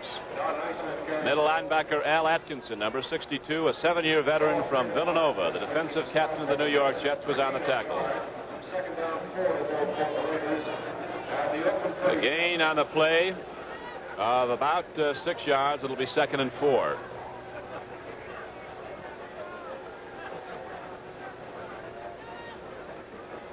See John Little, 57, is at left defensive end for the Jets. Lomas, 84, is at the right end. Tackles are Palmer and Chapman. Blanda, hands off. The give is to Don Highsmith. His carry is about 2 yards. Knocked down by Scott Palmer of the Jets, 72. That'll bring up 3rd down and about 2 yards to go for the 1st down for Oakland, as the ball is out to the Raiders' 39-yard line. Jim Williams, rookie at 23, is at the right side corner. John Dockery to the left side corner. Now he's coming over to pick up the slot man, Warren Wells. Wells is slotted to the top of your screen. Straight ahead carry for the 1st down. Again, Blanda goes to Highsmith, who got out to the 42-yard line, almost the 43. And again, it was Palmer of the Jets on the tackle.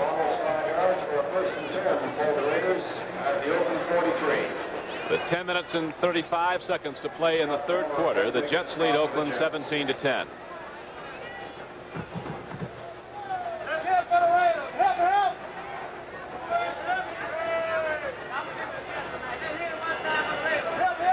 Give is to Charlie Smith, and he is out very close to the 45-yard line.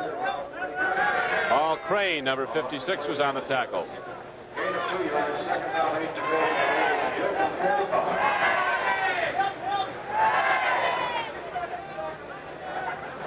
Man behind us giving hip hip for the Raiders cheers. Got his own cheering section back there.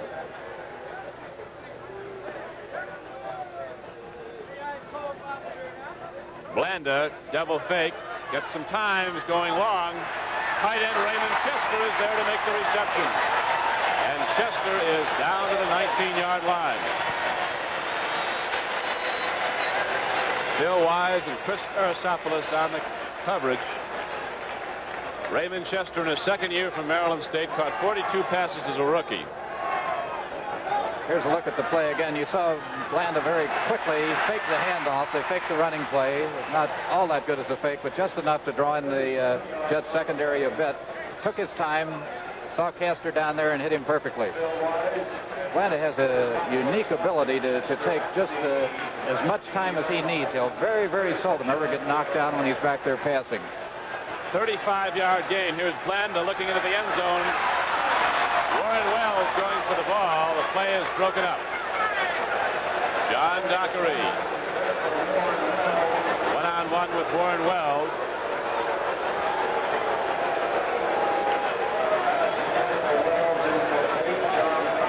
That'll bring up 2nd and 10 now at the 19-yard line of New York. The Raiders challenging to tie the game. They had led 10-0 in the 2nd quarter.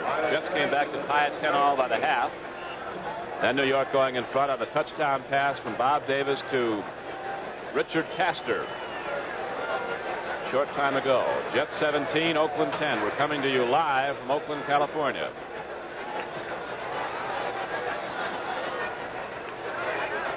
Charlie Smith looks for some running room with that good quickness. Sidesteps a tackler and goes inside the 15-yard line. Gains 6 yards. It'll be 3rd and 4. Scott Bowler and Bill Wise making the stop.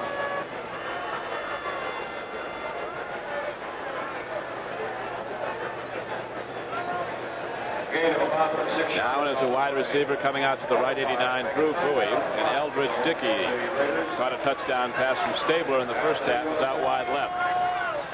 He's matched against rookie Jim Williams. Blanda throwing quickly in the flat. Bowie spells his name B-U-I-E. Makes the reception down at the 10. John Dockery then hits him out of bounds. Didn't quite get the first down. It's still, what, about a yard and a half short.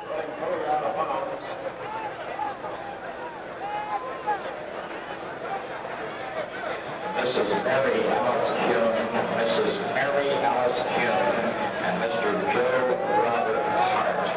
Joe Robert Hart. Please report to security behind section. I think it's about a half a yard short.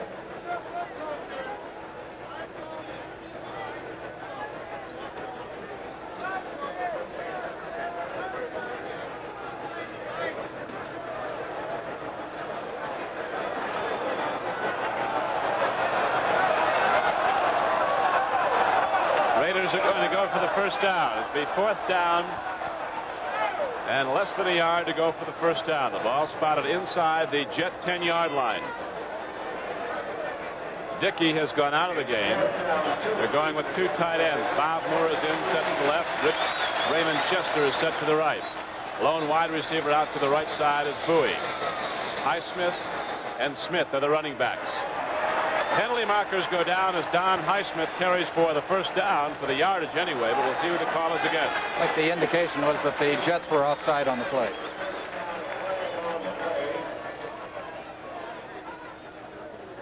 Don Highsmith running behind double O, Jim Otto. Played in over 150 consecutive games for Oakland.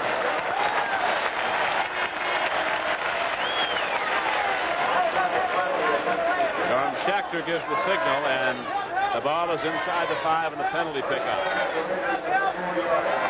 That was the Jets' 3rd penalty.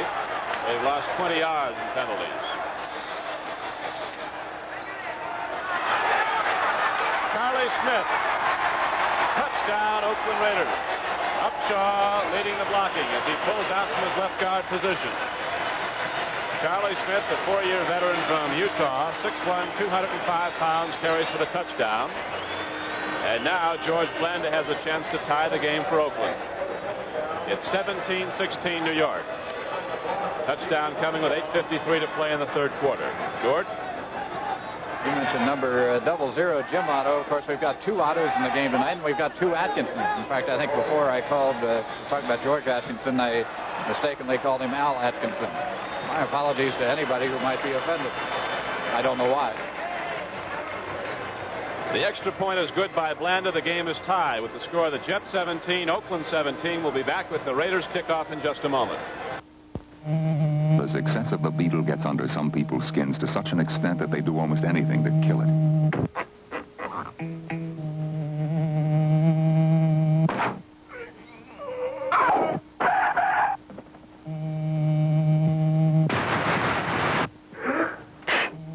But let the would-be beetle killers do their worst. There's no killing the beetle. You might have noticed people who shower with Lifebuoy have a certain advantage. Lifebuoy's deodorant protection never lets them down.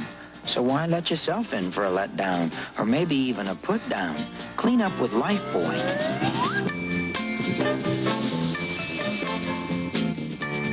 Lifebuoy gives you a fresh, lively kind of clean, so lastingly active, its deodorant protection won't let you down. This is Television 9. The Raiders have tied the game as Charlie Smith carries in from 5 yards out for a touchdown. Now Mike Eyeshide will kick off for Oakland. There is rookie Phil Wise, 27, and rookie Vernon Studdard, 22, back for New York. A squib kick. Lee White bobbles it. Vernon Studdard picks it up. and is thrown down at the 28-yard line of New York. There the Jets go on offense, 1st and 10. Bill West was down to hit him. Picking it up at the 22-yard line, tackled by Gerald Irons at the 28 and a run back of 6 yards. It's 1st and 10 for the Jets at the New York 28. Al Woodall quarterbacked the Jets throughout the first half. Bob Davis is in the game now in the second half. 6'2", 205 pounds. Played at the University of Virginia in his 5th year. Davis going long for Vernon Studdard. He's open. There's going to be a penalty marker down there. Rookie Don Martin, a Yaley, saw he was beaten and tripped up his man. Studdard would have gone for a touchdown had he not done so. Absolutely right. He had him beat. And that's about the only thing you can do, reach out and grab the receiver. You know you're going to be called for the penalty.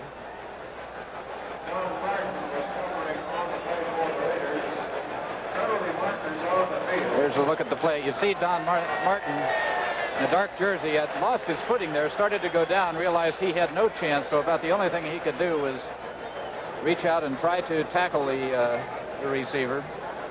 That's what he did. Got called for the penalty, but apparently they were offsetting penalties. I think the Jets were detected holding back here, so the ball will come back to the line of scrimmage.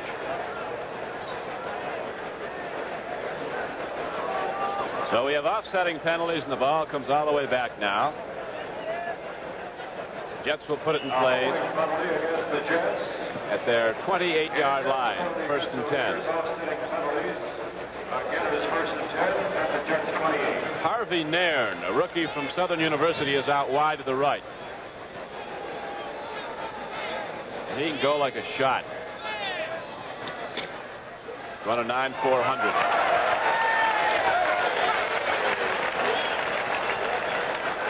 Gus Otto, number 34, a 7-year veteran from Missouri, backing the line at the right side, made the tackle. As number 42, Clifford McLean, carried for the Jets. There was a pickup on the play, or actually a loss on the play of 2. It'll be 2nd and 12. Ben Davidson in there at right defensive end, number 83. 6'8", 280 pounds. They got some big ones up front. Carlton Oates, 6'3", 270. Bob Davis on 2nd and 12. Triggers in the flat beautifully to big John Riggins. And the Jets have a 1st down as the ball is advanced out across the 40. The play picked up 14 yards and a 1st down. Bill Mathis, it would appear that Bob Davis is showing a lot of poise out there directing the Jets. Of course, he's in his 5th year as a pro. He really is, George. He's moving the team real well. And it's a shame offsetting penalties kept from giving the Jets the ball on the 30-yard line just a few seconds ago. 1st and 10 for the Jets at the New York 42. Vernon Studdard is the wide receiver set to the left. Number 22 at the top of your screen is Harvey Nairn. Riggins and McLean. This is McLean second back through. Tries to go wide as the hole is plugged up and the Raiders throw him back. Gerald Irons, number 86, backing the line to the left side. Threw him down. 7 minutes and 10 seconds left to play in the 3rd quarter. 14 to go for the Jets, the New York 38.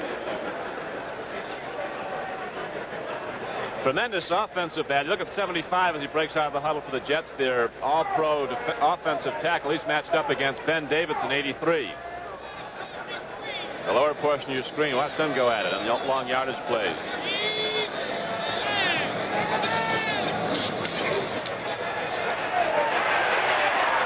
Bob Davis on the rollout.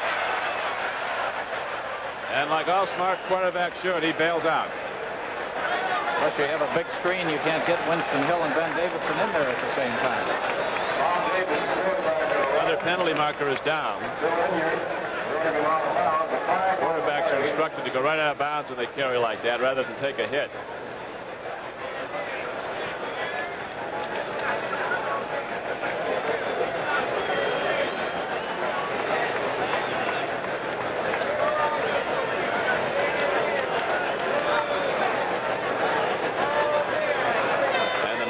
Is against the Jets. The major penalty. Ball is brought all the way back inside their 15. Personal foul for clipping. A clipping penalty against the Jets.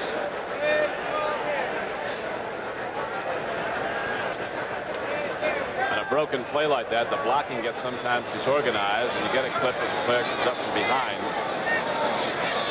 Now Bob Davis has a 2nd and 14 play coming up.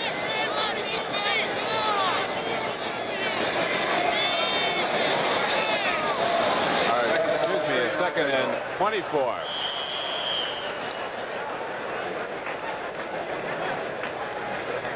McLean again, the ball carrier for the Jets. Short gain on the play. That brings up 3rd down now for New York. 3rd and long yardage. 37. 3rd and 37. Gain of 2 yards is 3rd down and 37. Long enough. Out the 15 of the Jets. Punter in. Bill Mathis, what's a good play to call when it's 3rd and 37? I think I'd run the old George Radaman Statue of Liberty.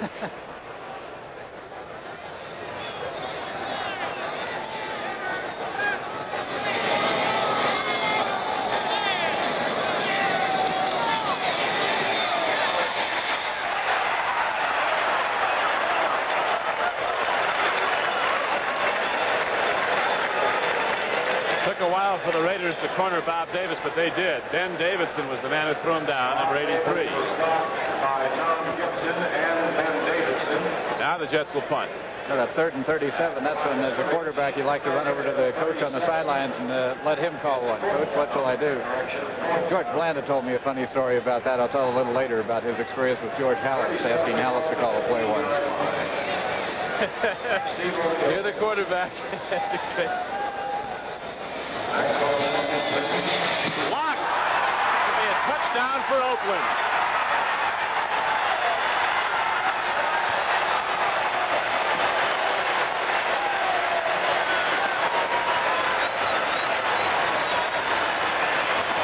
Linebacker Carl Weathers after the punt was blocked by Warren Cagle.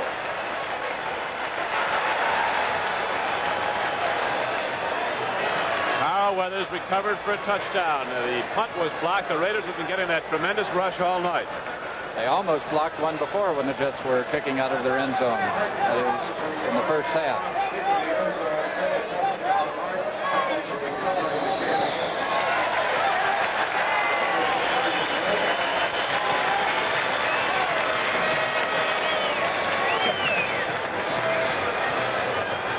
With the Oakland Raiders in front of the Jets, 24-17. We'll be back with the Oakland kickoff in just a moment. These are soft drinks, actually. The 3 largest selling soft drinks in the whole world. This one is a cola. It looks like a cola, and whether you've noticed it or not, it smells like a cola. This one is a cola too. It has the same sweet aroma. This one is the un-cola. As you can clearly see, it doesn't look anything like a cola. It doesn't smell anything like a cola. It has an enchanting fragrance, a fresh, natural aroma that comes with the fresh, clean taste you get in every bottle of 7-Up. A taste that has made switching to the un-cola absolutely de rigueur. Personally, I switched for the bouquet. Marvelous. The smell of success is never too sweet.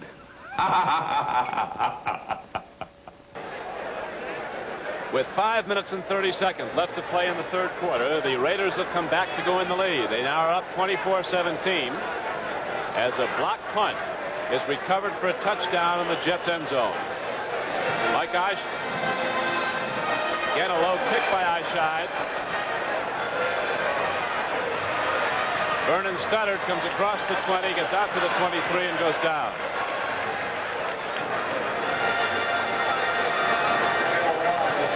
Kick on the 10-yard line. Gerald Irons stopped him on the run back.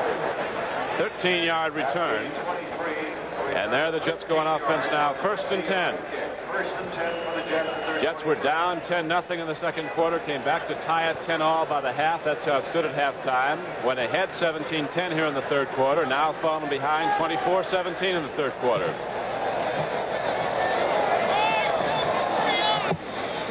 Bob Davis is the quarterback.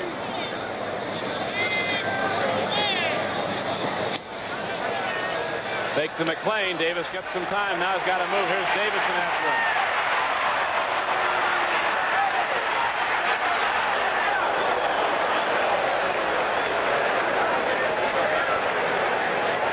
Not much happened, but it was exciting. Gerald Irons runs him out of bounds. Gerald Irons.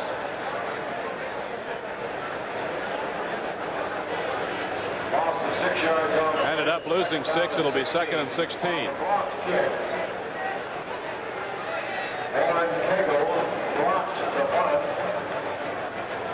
Art Toms recovered in the end zone for the touchdown. Now the Jets break the huddle with Harvey Nairn wide to the right and Vernon Studdard split left.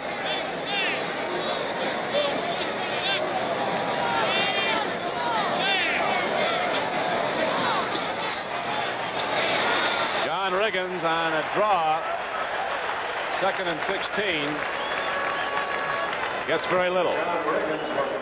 Again, linebacker Gerald Irons made the stop, number 86. Oakland linebackers continue to jump in and out of the line, trying to confuse the Jet quarterbacks. Watch them on just about every play. The linebackers jump into the line for a count, then they'll jump back out. Trying to shake up the quarterback, as Bill Mathis pointed out, perhaps trying to get him to check off at the line of scrimmage and call the wrong play. There they're jumping. Davis throws. He has a man open. Tight end Wayne Stewart is out to the 30-yard line. Well short of a first down, but a big gainer. Pickup of 13 yards. And the Jets will have to punt. That'll bring up 4th and 3. Jack Tatum with that shot tackle. Tatum, they actually had to have him lessen up on the way he hits, because when he'd miss a tackle, he comes so hard from that free safety, he'd go 50 feet beyond the play. He was just out of it altogether. Steve O'Neill in the kick. Tom Maxwell and George Atkins. He sent a couple of those Baltimore Colts crawling off the field in that All-Star game. This time O'Neill gets time and gets off beauty. A high punt. Atkinson way back inside his 25, and he'll go down at the 23. 47-yard punt. The New York Jets Director of Public Relations, Frank Ramos, has again edited a very fine version of the New York Jets yearbook. And there you see Weeb Eubank on the cover. On the backside is Joe Willie Namath. You can get your copy by sending $1.25 to Jets Yearbook, 595 Madison Avenue, New York, New York 122. That's $1.25 for the Jets Yearbook, 595 Madison Avenue, New York, New York 122. Telling the story before about George Blanda, the Oakland quarterback, in his early days with the Bears, why he didn't play too much. He even spent some time as a linebacker. Finally got a chance to start a game against the Detroit Lions, who were the world champions at the time. George Halas, his coach, has a habit of sort of criticizing the play calling by the quarterbacks, and so tight ball game. The Bears got down to the Lions' 5-yard line with time for one more play. They're behind by 4 points, so they needed a touchdown. Blanda comes over to the sidelines and asks Halas what to call. Halas says, "You're the quarterback. You call it." Charlie Smith straight ahead, gets a couple of yards. Almost 4. It's going to be 3rd and 6. Now let's go down to the field to Bill Mathis. Sitting on the end of the Jet bench beside Don Maynard is Billy Baird. Billy played with the Jets for, I guess, 6 or 7 years and retired after the 1969 season, and all the fellows are happy to see him again. And he's sitting with Don Maynard, and I know they have a lot of memories they share together right now of the times they played together on this stadium and in the old stadium we played in before this one. George Blanda throws in the flat. Larry Grantham with those quick hands scooped it up. Threw a forward pass, incomplete. Atkinson blitzing from the middle linebacker position, putting heat on George Blanda. It's Billy Baird, the rabbit you've been referring to down there on the sidelines, Bill? That's him. How'd he get that nickname? He was so quick, and I think he lost his speed toward the end of his career, but he was really a fine free safety, and the Jets really used him, and the guys are really close to him now. He's a close friend of all the guys, and just about everywhere we go, we meet some of the guys we used to play with or against, and that's one of the things that we enjoy as ex-athletes, is getting together with your old buddies. Now Upshaw comes in to play guard, or to play defense. They put him in on it, blocking on the punt. Didn't have enough men out there. Here is Vernon Studdard signaling for and making a fair catch at the 41-yard line. The Jets will go on offense there, 1st and 10. A 35-yard punt by Mike Eyeshine. A 32-yard kick for Mike Eyeshine. Line of scrimmage, the 41-yard. 1 minute and 38 seconds to play in the 3rd quarter.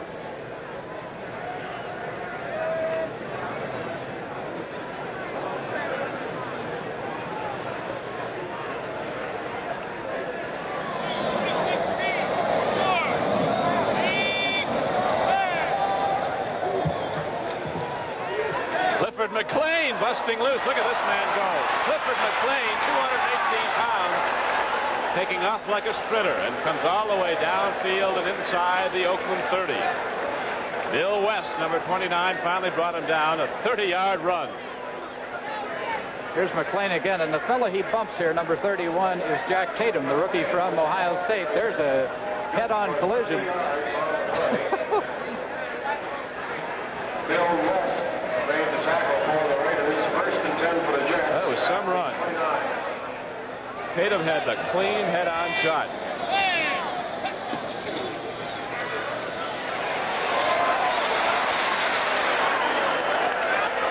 This time McLean tries to go wide. Bill Mathis a couple of plays ago, Clifford McLean ran the ball like you're used to. Not like me, Don. That's the way the last play ran, like me, east and west. But the Jet coaches really have high hopes for McLean. And he's a big, strong back, and I'm sure he'll see plenty of action before the exhibition season is over, and they look for big things for him in the future. Line of scrimmage is the Oakland 32.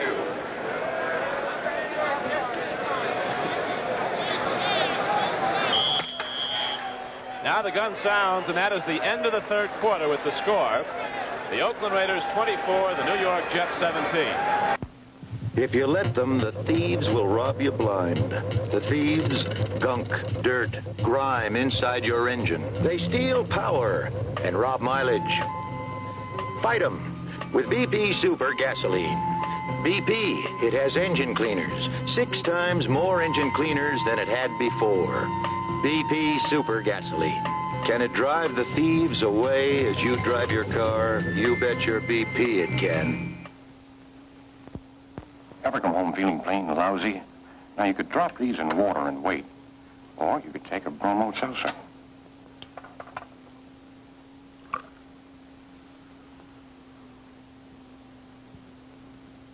You see, bromo's in there right now going to work.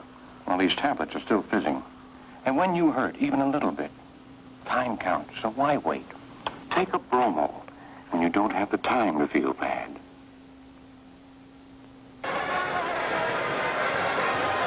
With George Radaman and Bill Mathis, this is Don CRIQUI back at Oakland's Alameda County Coliseum, where the Oakland Raiders lead the New York Jets 24-17 as we're set for the start of the 4th quarter. The Jets have the ball, 1st and 10.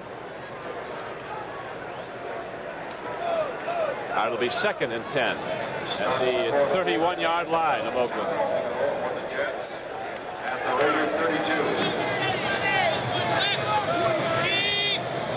Bob Davis is the quarterback.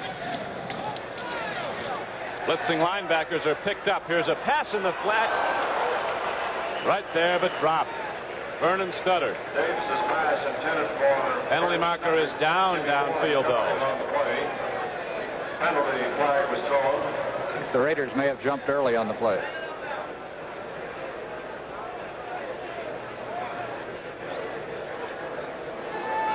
Here's the mark-off against Oakland. Defensive holding, automatic 1st down. The 1st down signal. 1st and 10 for the Jets now. The defensive holding call against Oakland. The ball is down to the 27-yard line of the Raiders. The Jets looking for a touchdown to tie the game.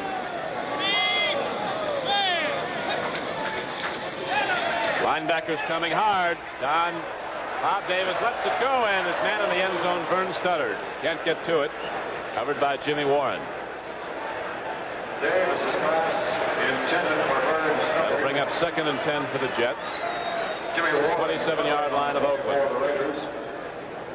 It is 2nd down and 10 to go for the Jets. Bob Davis has thrown the ball 4 times now. He's completed 3 for 57 yards.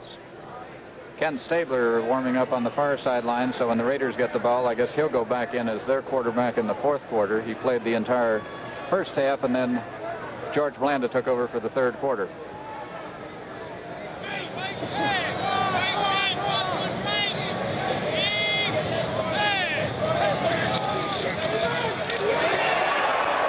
Davis is separated from the ball, and the Oakland Raiders have recovered the fumble. Penalty marker downfield again, though, however. That was a reverse. They were trying to hand it off to... Oakland was offside. Trying to hand it off. Davis, number 15, going back, trying to hand off to... That Bell coming around there, and you could see he got tripped up as he came around. You could see that collision coming, and you wondered whether they were going to get the ball to him in time.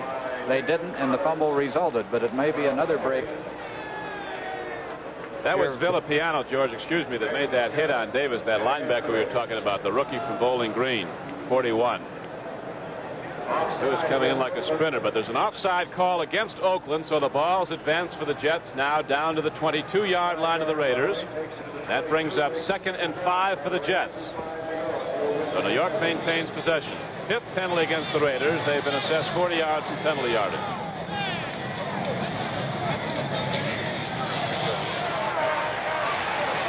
Davis lets her go. Ed Bell goes for the ball. And Don West was recovering. This pass was intended for Ed Bell. It is incomplete. Bill West covering. The ball comes back now to the line of scrimmage, the 22-yard line, and there it will be 3rd and 5 for New York. Jets ball for Raider 22. Little Ed Bell, 5'10", 160 pounds.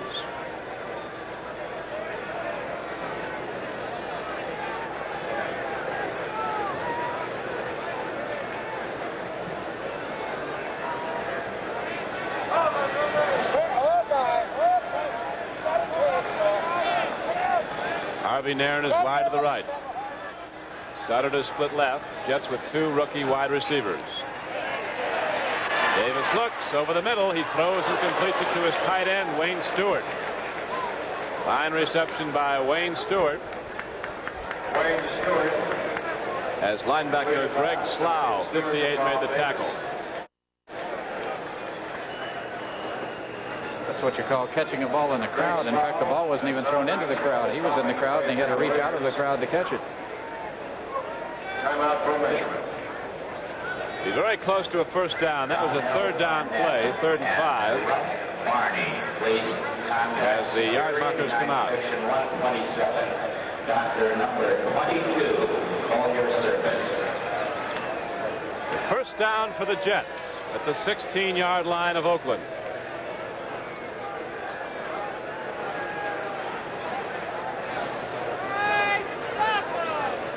It's 1st down for the Jets, 1st and 10 at the Oakland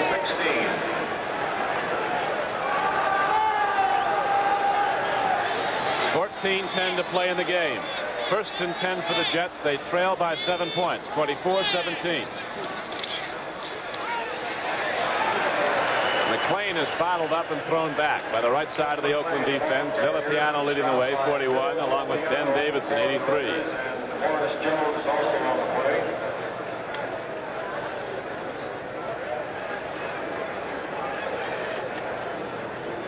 Loss of 2 yards, 2nd down. That'll bring up 2nd and 12 as there was a loss of 2 yards on the play. Tom Gibson, a rookie tackle from North Texas State, is in for Oakland.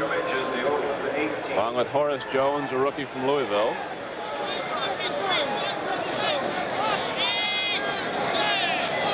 Second and 12.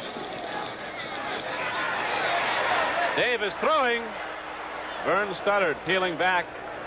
And the ball is long. It'll bring up 3rd down. 3rd and 12 for the Jets. Jimmy Warren was again defending on the play, along with Jack Tatum, the free safety. It's third down. You recall that in the first half, guard Roy Kirksey of the Jets was injured, and Bill Mathis has more information on that.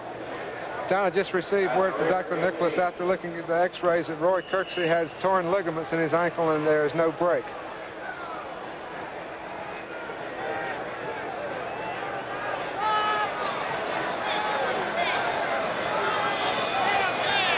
Third and 12 for the Jets. Bob Davis throws. Wayne Stewart, the intended receiver, is hit by Villapiano as the ball gets there. And the play is broken up.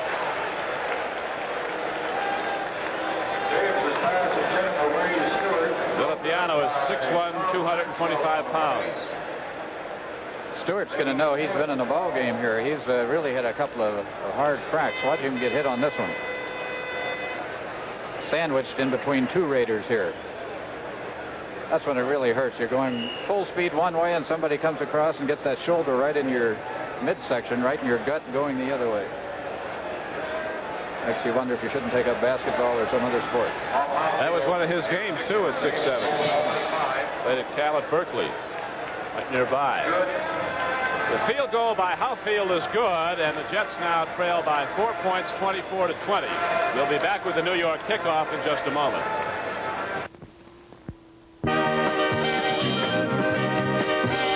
Remember when Purity Body and Flavor were as famous as Going, Going, Gone? And along with baseball and Valentine came a pennant every year? But we give you more than memories. We give you cold brewing. An extra step Valentine takes so every glassful tastes great. Ice crackling cold. Cold brewed Valentine. We've got a lot of greatness going for us. If you were to put a Volkswagen Squareback sedan side by side with the biggest domestic sedan, the Squareback wouldn't look very big. But if you were to put all the luggage you can put into our Squareback sedan side by side with all the luggage you can put into the biggest domestic sedan, after a while, the Volkswagen Squareback would look a lot bigger.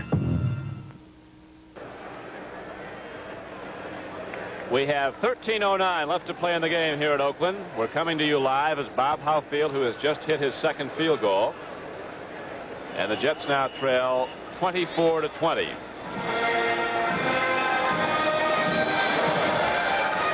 Houfield's kick carries down to the 1-yard line. And might take it the route. Goodbye, gone.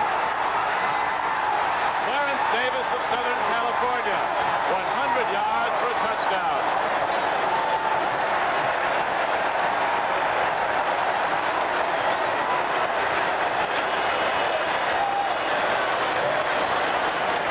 Here's the return again by Clarence Davis. A nice little hurdling act, or a bit of a hurdling act there to begin with, but really didn't vary his direction too much at all. Went by Houfield without too much of an effort there. Nice knee action on that fella. He can really stride.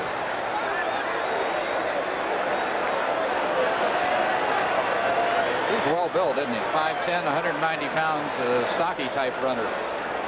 Run the 109.6.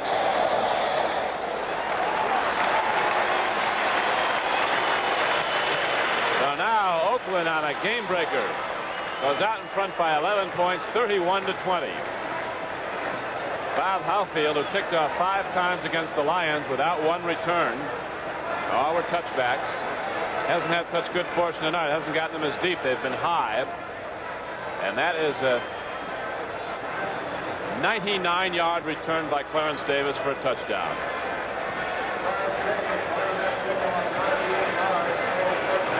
Almost 54,000 here at the stadium. This is the Raiders' second preseason game, as it is for the Jets. Raiders were beaten 25-24 by the Eagles Monday night right here.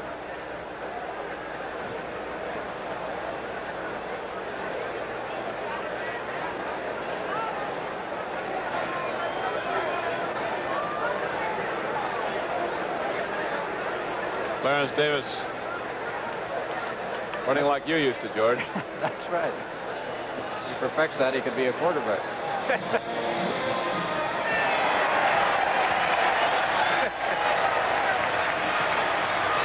Vernon and started ripping up the middle. He almost got free.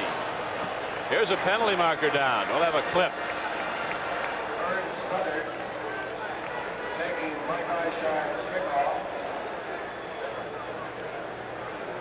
Official over there pointing where it occurred out at the 24-yard line. Appeared to be against 55, John Ebersole. So with 12:43 left to play, the Jets go on offense, but deep in their own area. They're back to their 12-yard line, 1st and 10, trailing 31-20.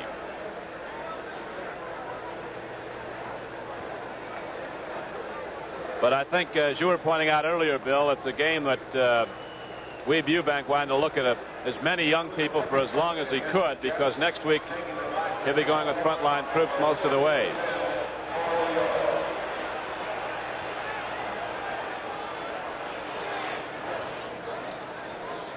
Davis hands off to Clifford McLean, who ripped off a 30-yard gainer earlier in the game and now comes out to the 28-yard line. Dan Connors, the middle linebacker, hit him. The gain of 7 yards on the play as McLean has run well.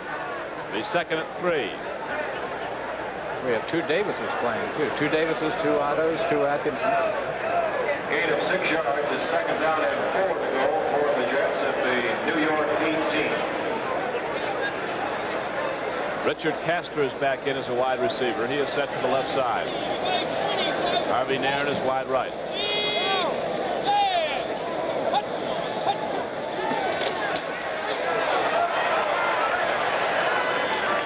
McLean has to fight to get back to the line of scrimmage as the Oakland defense closes up the hole. Again, Phil Villapiano, number 41, the right side linebacker, was the first to make contact. There was a loss of about a yard. It'll be 3rd and 5. And 4 to go for New York. Line of scrimmage is the Jets' 18-yard line. Again, Castor left and Nairn right. Riggins and McLean are the setbacks.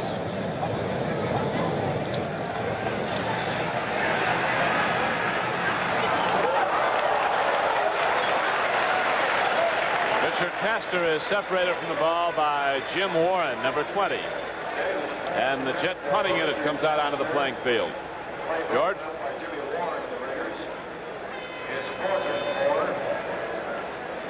Steve O'Neill in the front for the Jets.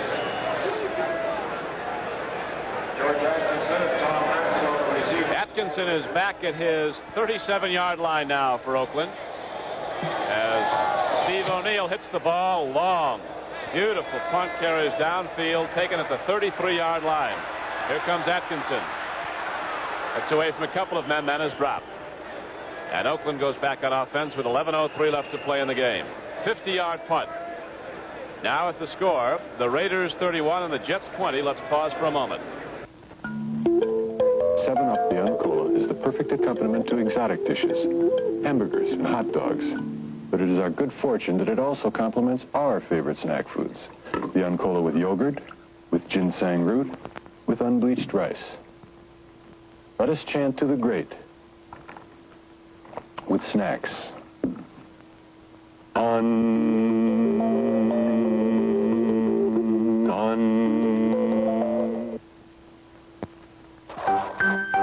on out to the lobby. Go on out to the lobby. Go on out to the lobby to get a 7-Up. Yes, let's all go on out to the lobby for some delicious 7-Up the Uncola. It's a yummy compliment to all kinds of mouth-watering foods. But hurry back. The second half of the show is about to begin. To get a 7-Up.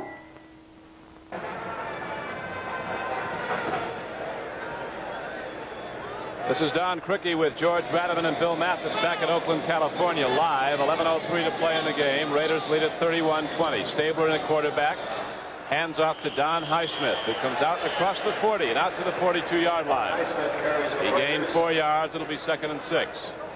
Rookie linebacker John Eggold from Arizona State made the tackle for New York. 42-yard line. Gain of 3 yards, 2nd and 7 for the Raiders to the Oakland 42. Eldridge Dickey is out wide to the left now. Got a touchdown pass in the first half. Don Highsmith almost breaks it as Eggold again comes across to get him, teaming up with Larry Grantham on the tackle. Larry Grantham and John Eggold stopping the play for the Jets.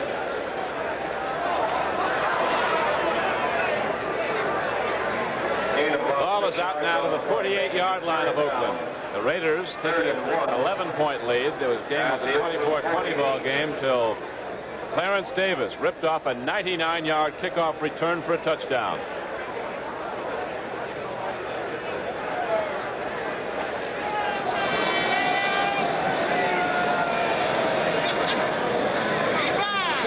Third and 1 for Oakland. Highsmith. First down for the Raiders as he crosses midfield and gets down to the 49-yard line of the Jets. Again, Eggold was on the tackle for New York. John Little. John Ebersol on the play for the Jets. First and 10 for the Raiders at the New York 49.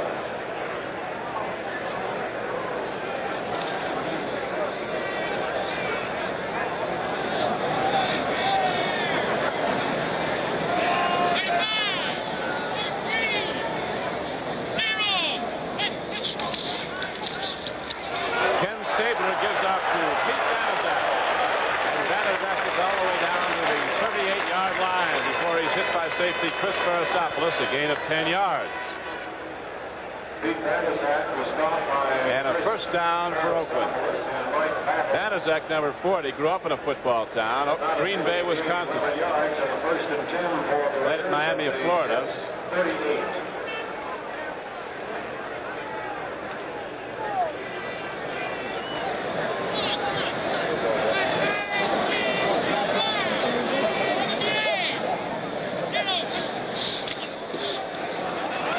To Banaszak, weaving up the middle. This time he's thrown back. John Little, number 57, was on the tackle for New York. Along with 53, Bill Zapalak. See a lot of young players in there for the Jets. 74, Doug Chapman. 72, Scott Palmer. Grantham's been around. 12-year veteran from Ole Miss. And the Jets 37. Larry played the whole game last week, didn't he? He's really getting a lot of time in these preseason games.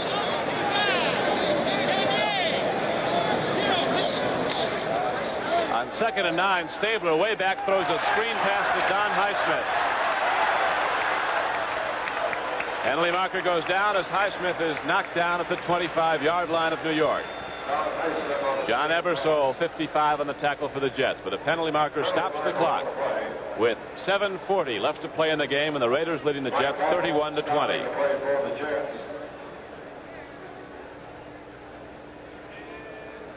Next Sunday, it's the Jets and the Giants at the Yale Bowl, and you'll see that game in its entirety Monday night at 10:45 on Channel 9.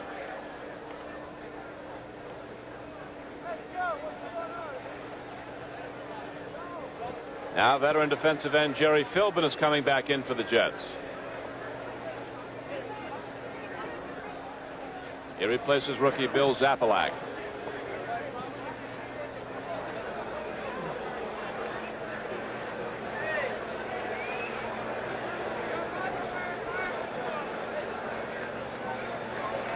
Offensive pass interference against the Raiders. Penalty assessment is for offensive pass interference. That sets the ball all the way back to the 48-yard line of Oakland, where it'll be 2nd and 25. 25 to go. Drew Bowie goes out wide right. Eldridge Dickey is split left.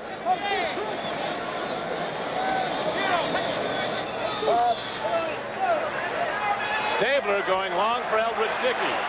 Intercepted by rookie Jim Williams. Still on his feet as he crosses the 15. And gets out to the 19-yard line, and there the Jets will go on offense 1st and 10. Running back Clarence Davis came down to make the tackle after the interception. It'll be 1st and 10 for the Jets.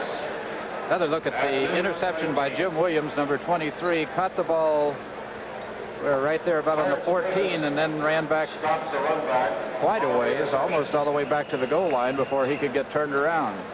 Intercepted on the 14, and he went all the way back to the 3-yard line, 2-yard line.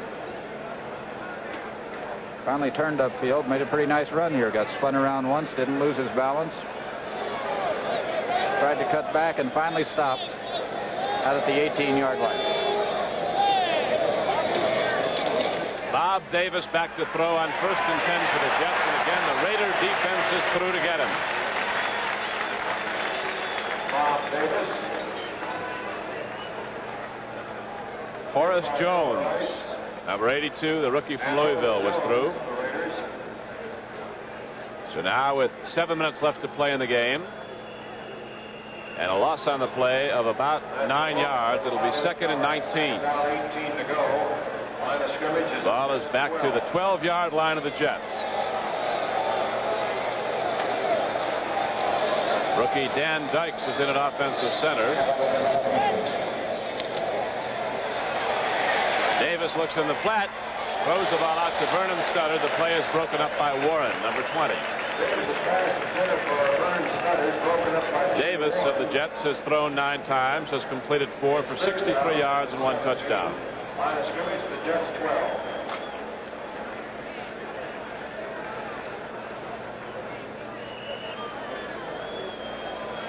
Jimmy Warren looking pretty effective on pass defense for the Oakland Raiders, but that's one thing the Raiders have always had, a lot of fine defensive backs, both cornerbacks and safety men.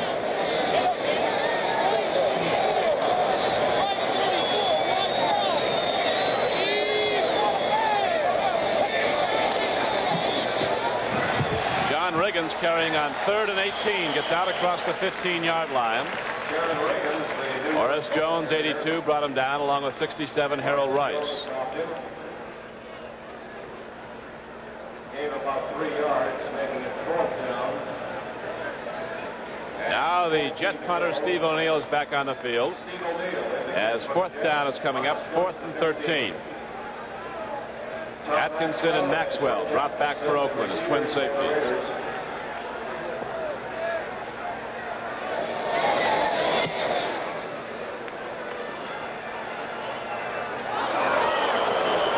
Maxwell signaling for a fair catch, almost fumbled it. 36-yard punt, and Oakland is back on offense. It's 1st and 10 for the Raiders at the Oakland 48. Bill Mathis, do you see any of the first-year players, the free agent players playing now for the Jets that impress you? Yes, I think Scott Palmer is doing an excellent job, Don. There's a lot of pressure on the rookie secondary, on Jim Williams playing the right cornerback, and also John Dockery, although Dockery has some experience.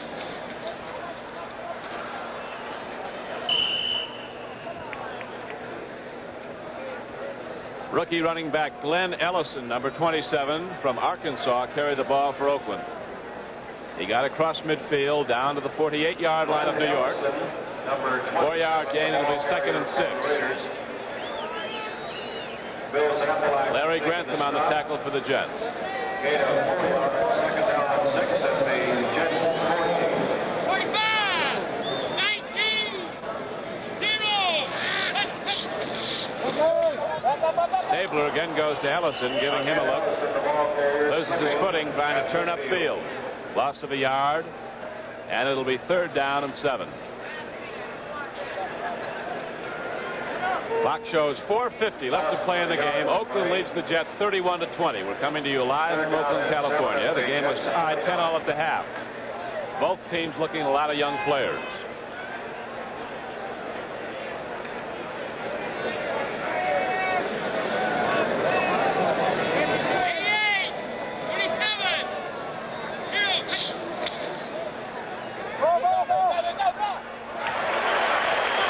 Stabler completes the pass to Eldridge Dickey inside the 40-yard line of New York.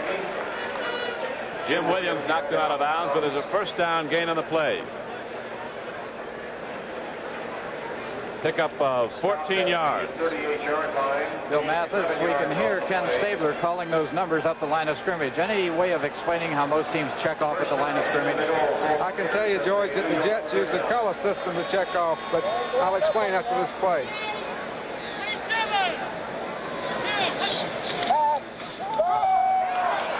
Don Highsmith carries. On his feet. Highsmith weaves his way down. He stepped out of bounds at the 23-yard line. Mike Battle knocked him out of bounds. 15-yard gain on the play. The Jets only have one regular in the game right now, Larry Grantham. Bill? Before each game, the Jets will designate which colors are live, and then the huddle at the start of the game, they will say maybe red, white, and blue are the live colors. And when the quarterback goes to the line and he calls any other colors except the red, white, and blue, that means they are not auto-booing off. But if he calls red, white, or blue, the next numbers, he says, is the play that he is coming to next. Clarence Davis, who took a kickoff back 99 yards for a touchdown, almost breaks free, then fumbles the ball, and wide receiver Eldridge Dickey recovers it. Davis looking pretty good here as a runner. Until he fumbled right at the end of this play. Carries the ball a little loosely, didn't have it quite tucked in close to his body as he started to go down there. Gain of 9 yards. It is second down and 10 for the Raiders at the Jets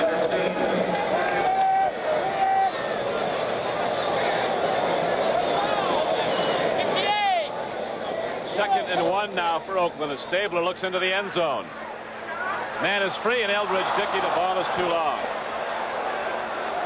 Eldridge Dickey has 3 receptions for 71 yards, one of them for 32 yards and a touchdown, and he was wide open.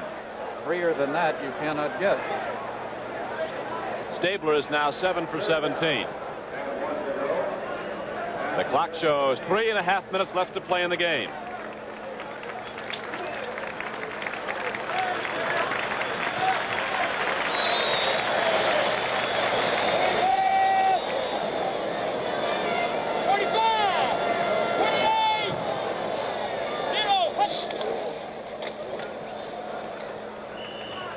Don Highsmith carries straight ahead for Oakland.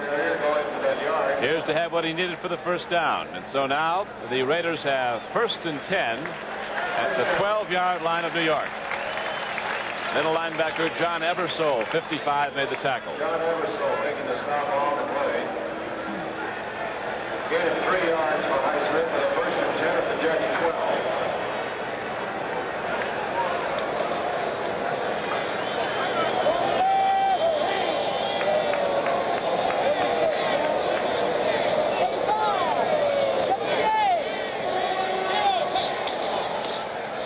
Again, they go to Highsmith. Got a yard and was cut down. 2nd and 9. Ball advanced to the 11-yard line. Scott Palmer, 72, on the tackle for New York. Highsmith has carried the ball 14 times for Oakland for 46 yards.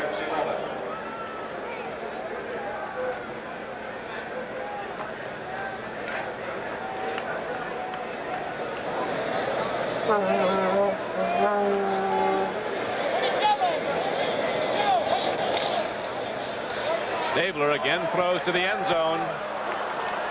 Drew Bowie was going for the ball, number 89, covered by John Dockery, 43. That brings up 3rd and 9. 3rd down and 9 to go at the Jets 11.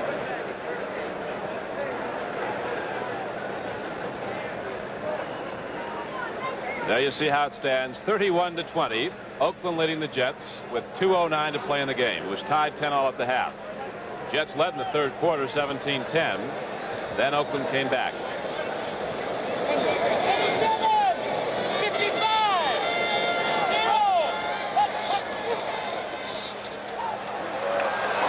Highsmith gets down close to the 5-yard line.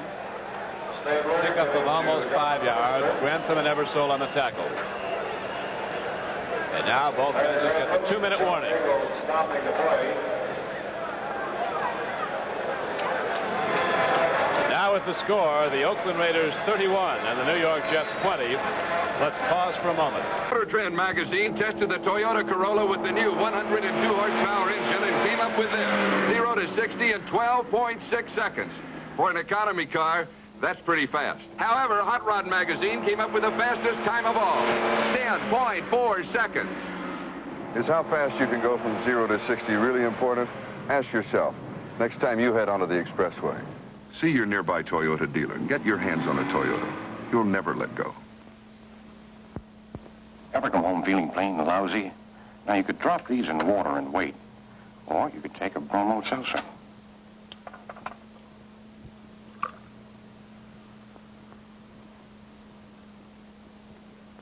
You see, bromo's in there right now going to work. Well, these tablets are still fizzing.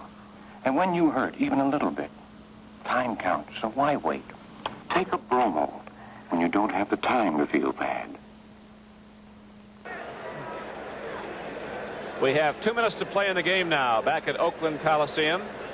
We're coming to you live as the Raiders, who are leading 31-20, have the ball 4th and 4 at the 6-yard line of the Jets.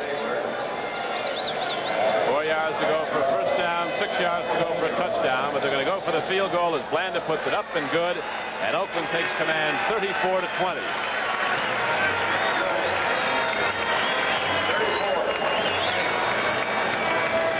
Take this opportunity to thank Jet Publicity Director Frank Ramos, Jim Trecker, the Jets Assistant General Manager Mike Martin, and also Tom Grimes of the Oakland Raiders. And also give credit to our producer Bob Stenner, our director Don Patton, Chief Engineer Dick Quotemine, the Technical Director Bill Lacey, and the entire Videotape Enterprises crew. I'd also like to thank George Ratterman and Bill Mathis. Thank you. Bill, what do you do now to pull us out? I don't know. I'm too cold to acknowledge it, Don. It's really chilly on the field, especially when you're used to the hot streets in New York. And it's really chilly here now, and the players, I don't think they're disappointed. They played mostly rookies. The cornerbacks didn't play. Let's watch Vern Studdard. Vernon Studdard comes to an abrupt halt at the 25-yard line with 1 minute and 50 seconds left to play in the game. 23-yard return. Ben Ellison and Ted Coy stopping the run back at the 25-yard line. 1st and 10 for the Jets.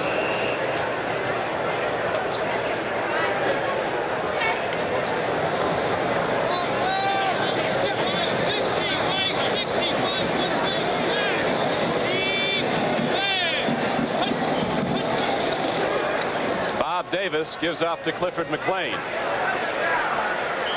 McLean has been very impressive here tonight. It's very difficult to win a running back spot in this Jet team. There's an awful lot of talent there with people like Emerson Boozer, Matt Snell, George Knock, #1 draft choice John Riggins, Clifford McLean. They've been very pleased with a boy who hasn't been in tonight, rookie from Georgia Tech, Steve Harkey. Ball marked at the 29-yard line.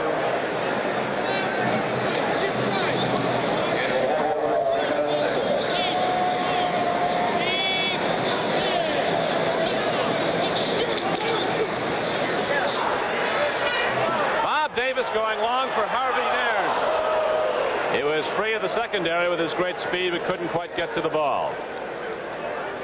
Looked like he slowed up, like he lost the... looked like he lost it in the sun, but it being 10:53 in the evening here, I doubt that that's possible. Sometimes the ball can get up in the stadium lights, though, but it looked like he slowed up as he lost sight of the ball there. Long pass. That was about 65 yards in the air. That's the best way to throw him.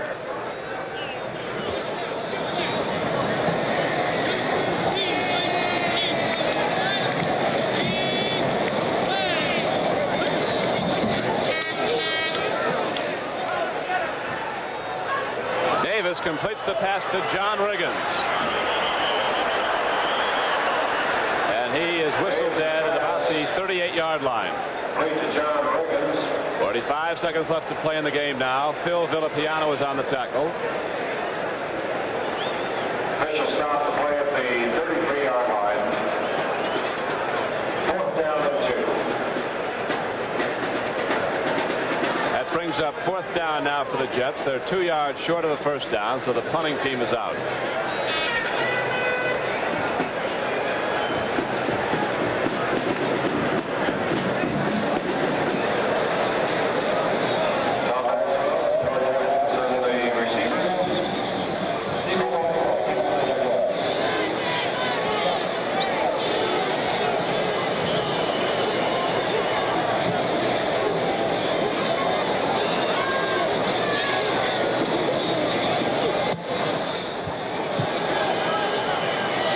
Atkinson takes it on the run at the 30. George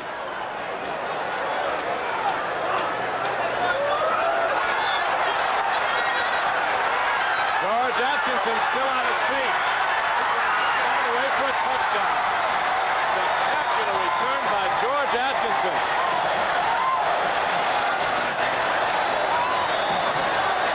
In his 4th year from Morris Brown. A 40-yard kick, a 63-yard return. Atkinson, and he runs this back like a fellow who really likes to play the game.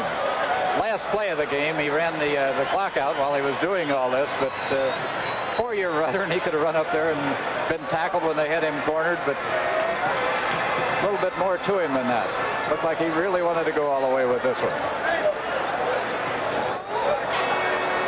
A few nice blocks by his teammates in there, too. Cut back pretty well on Steve O'Neill, who came over and tried to rescue things. I think there were about 5 or 6 people who just about had him there.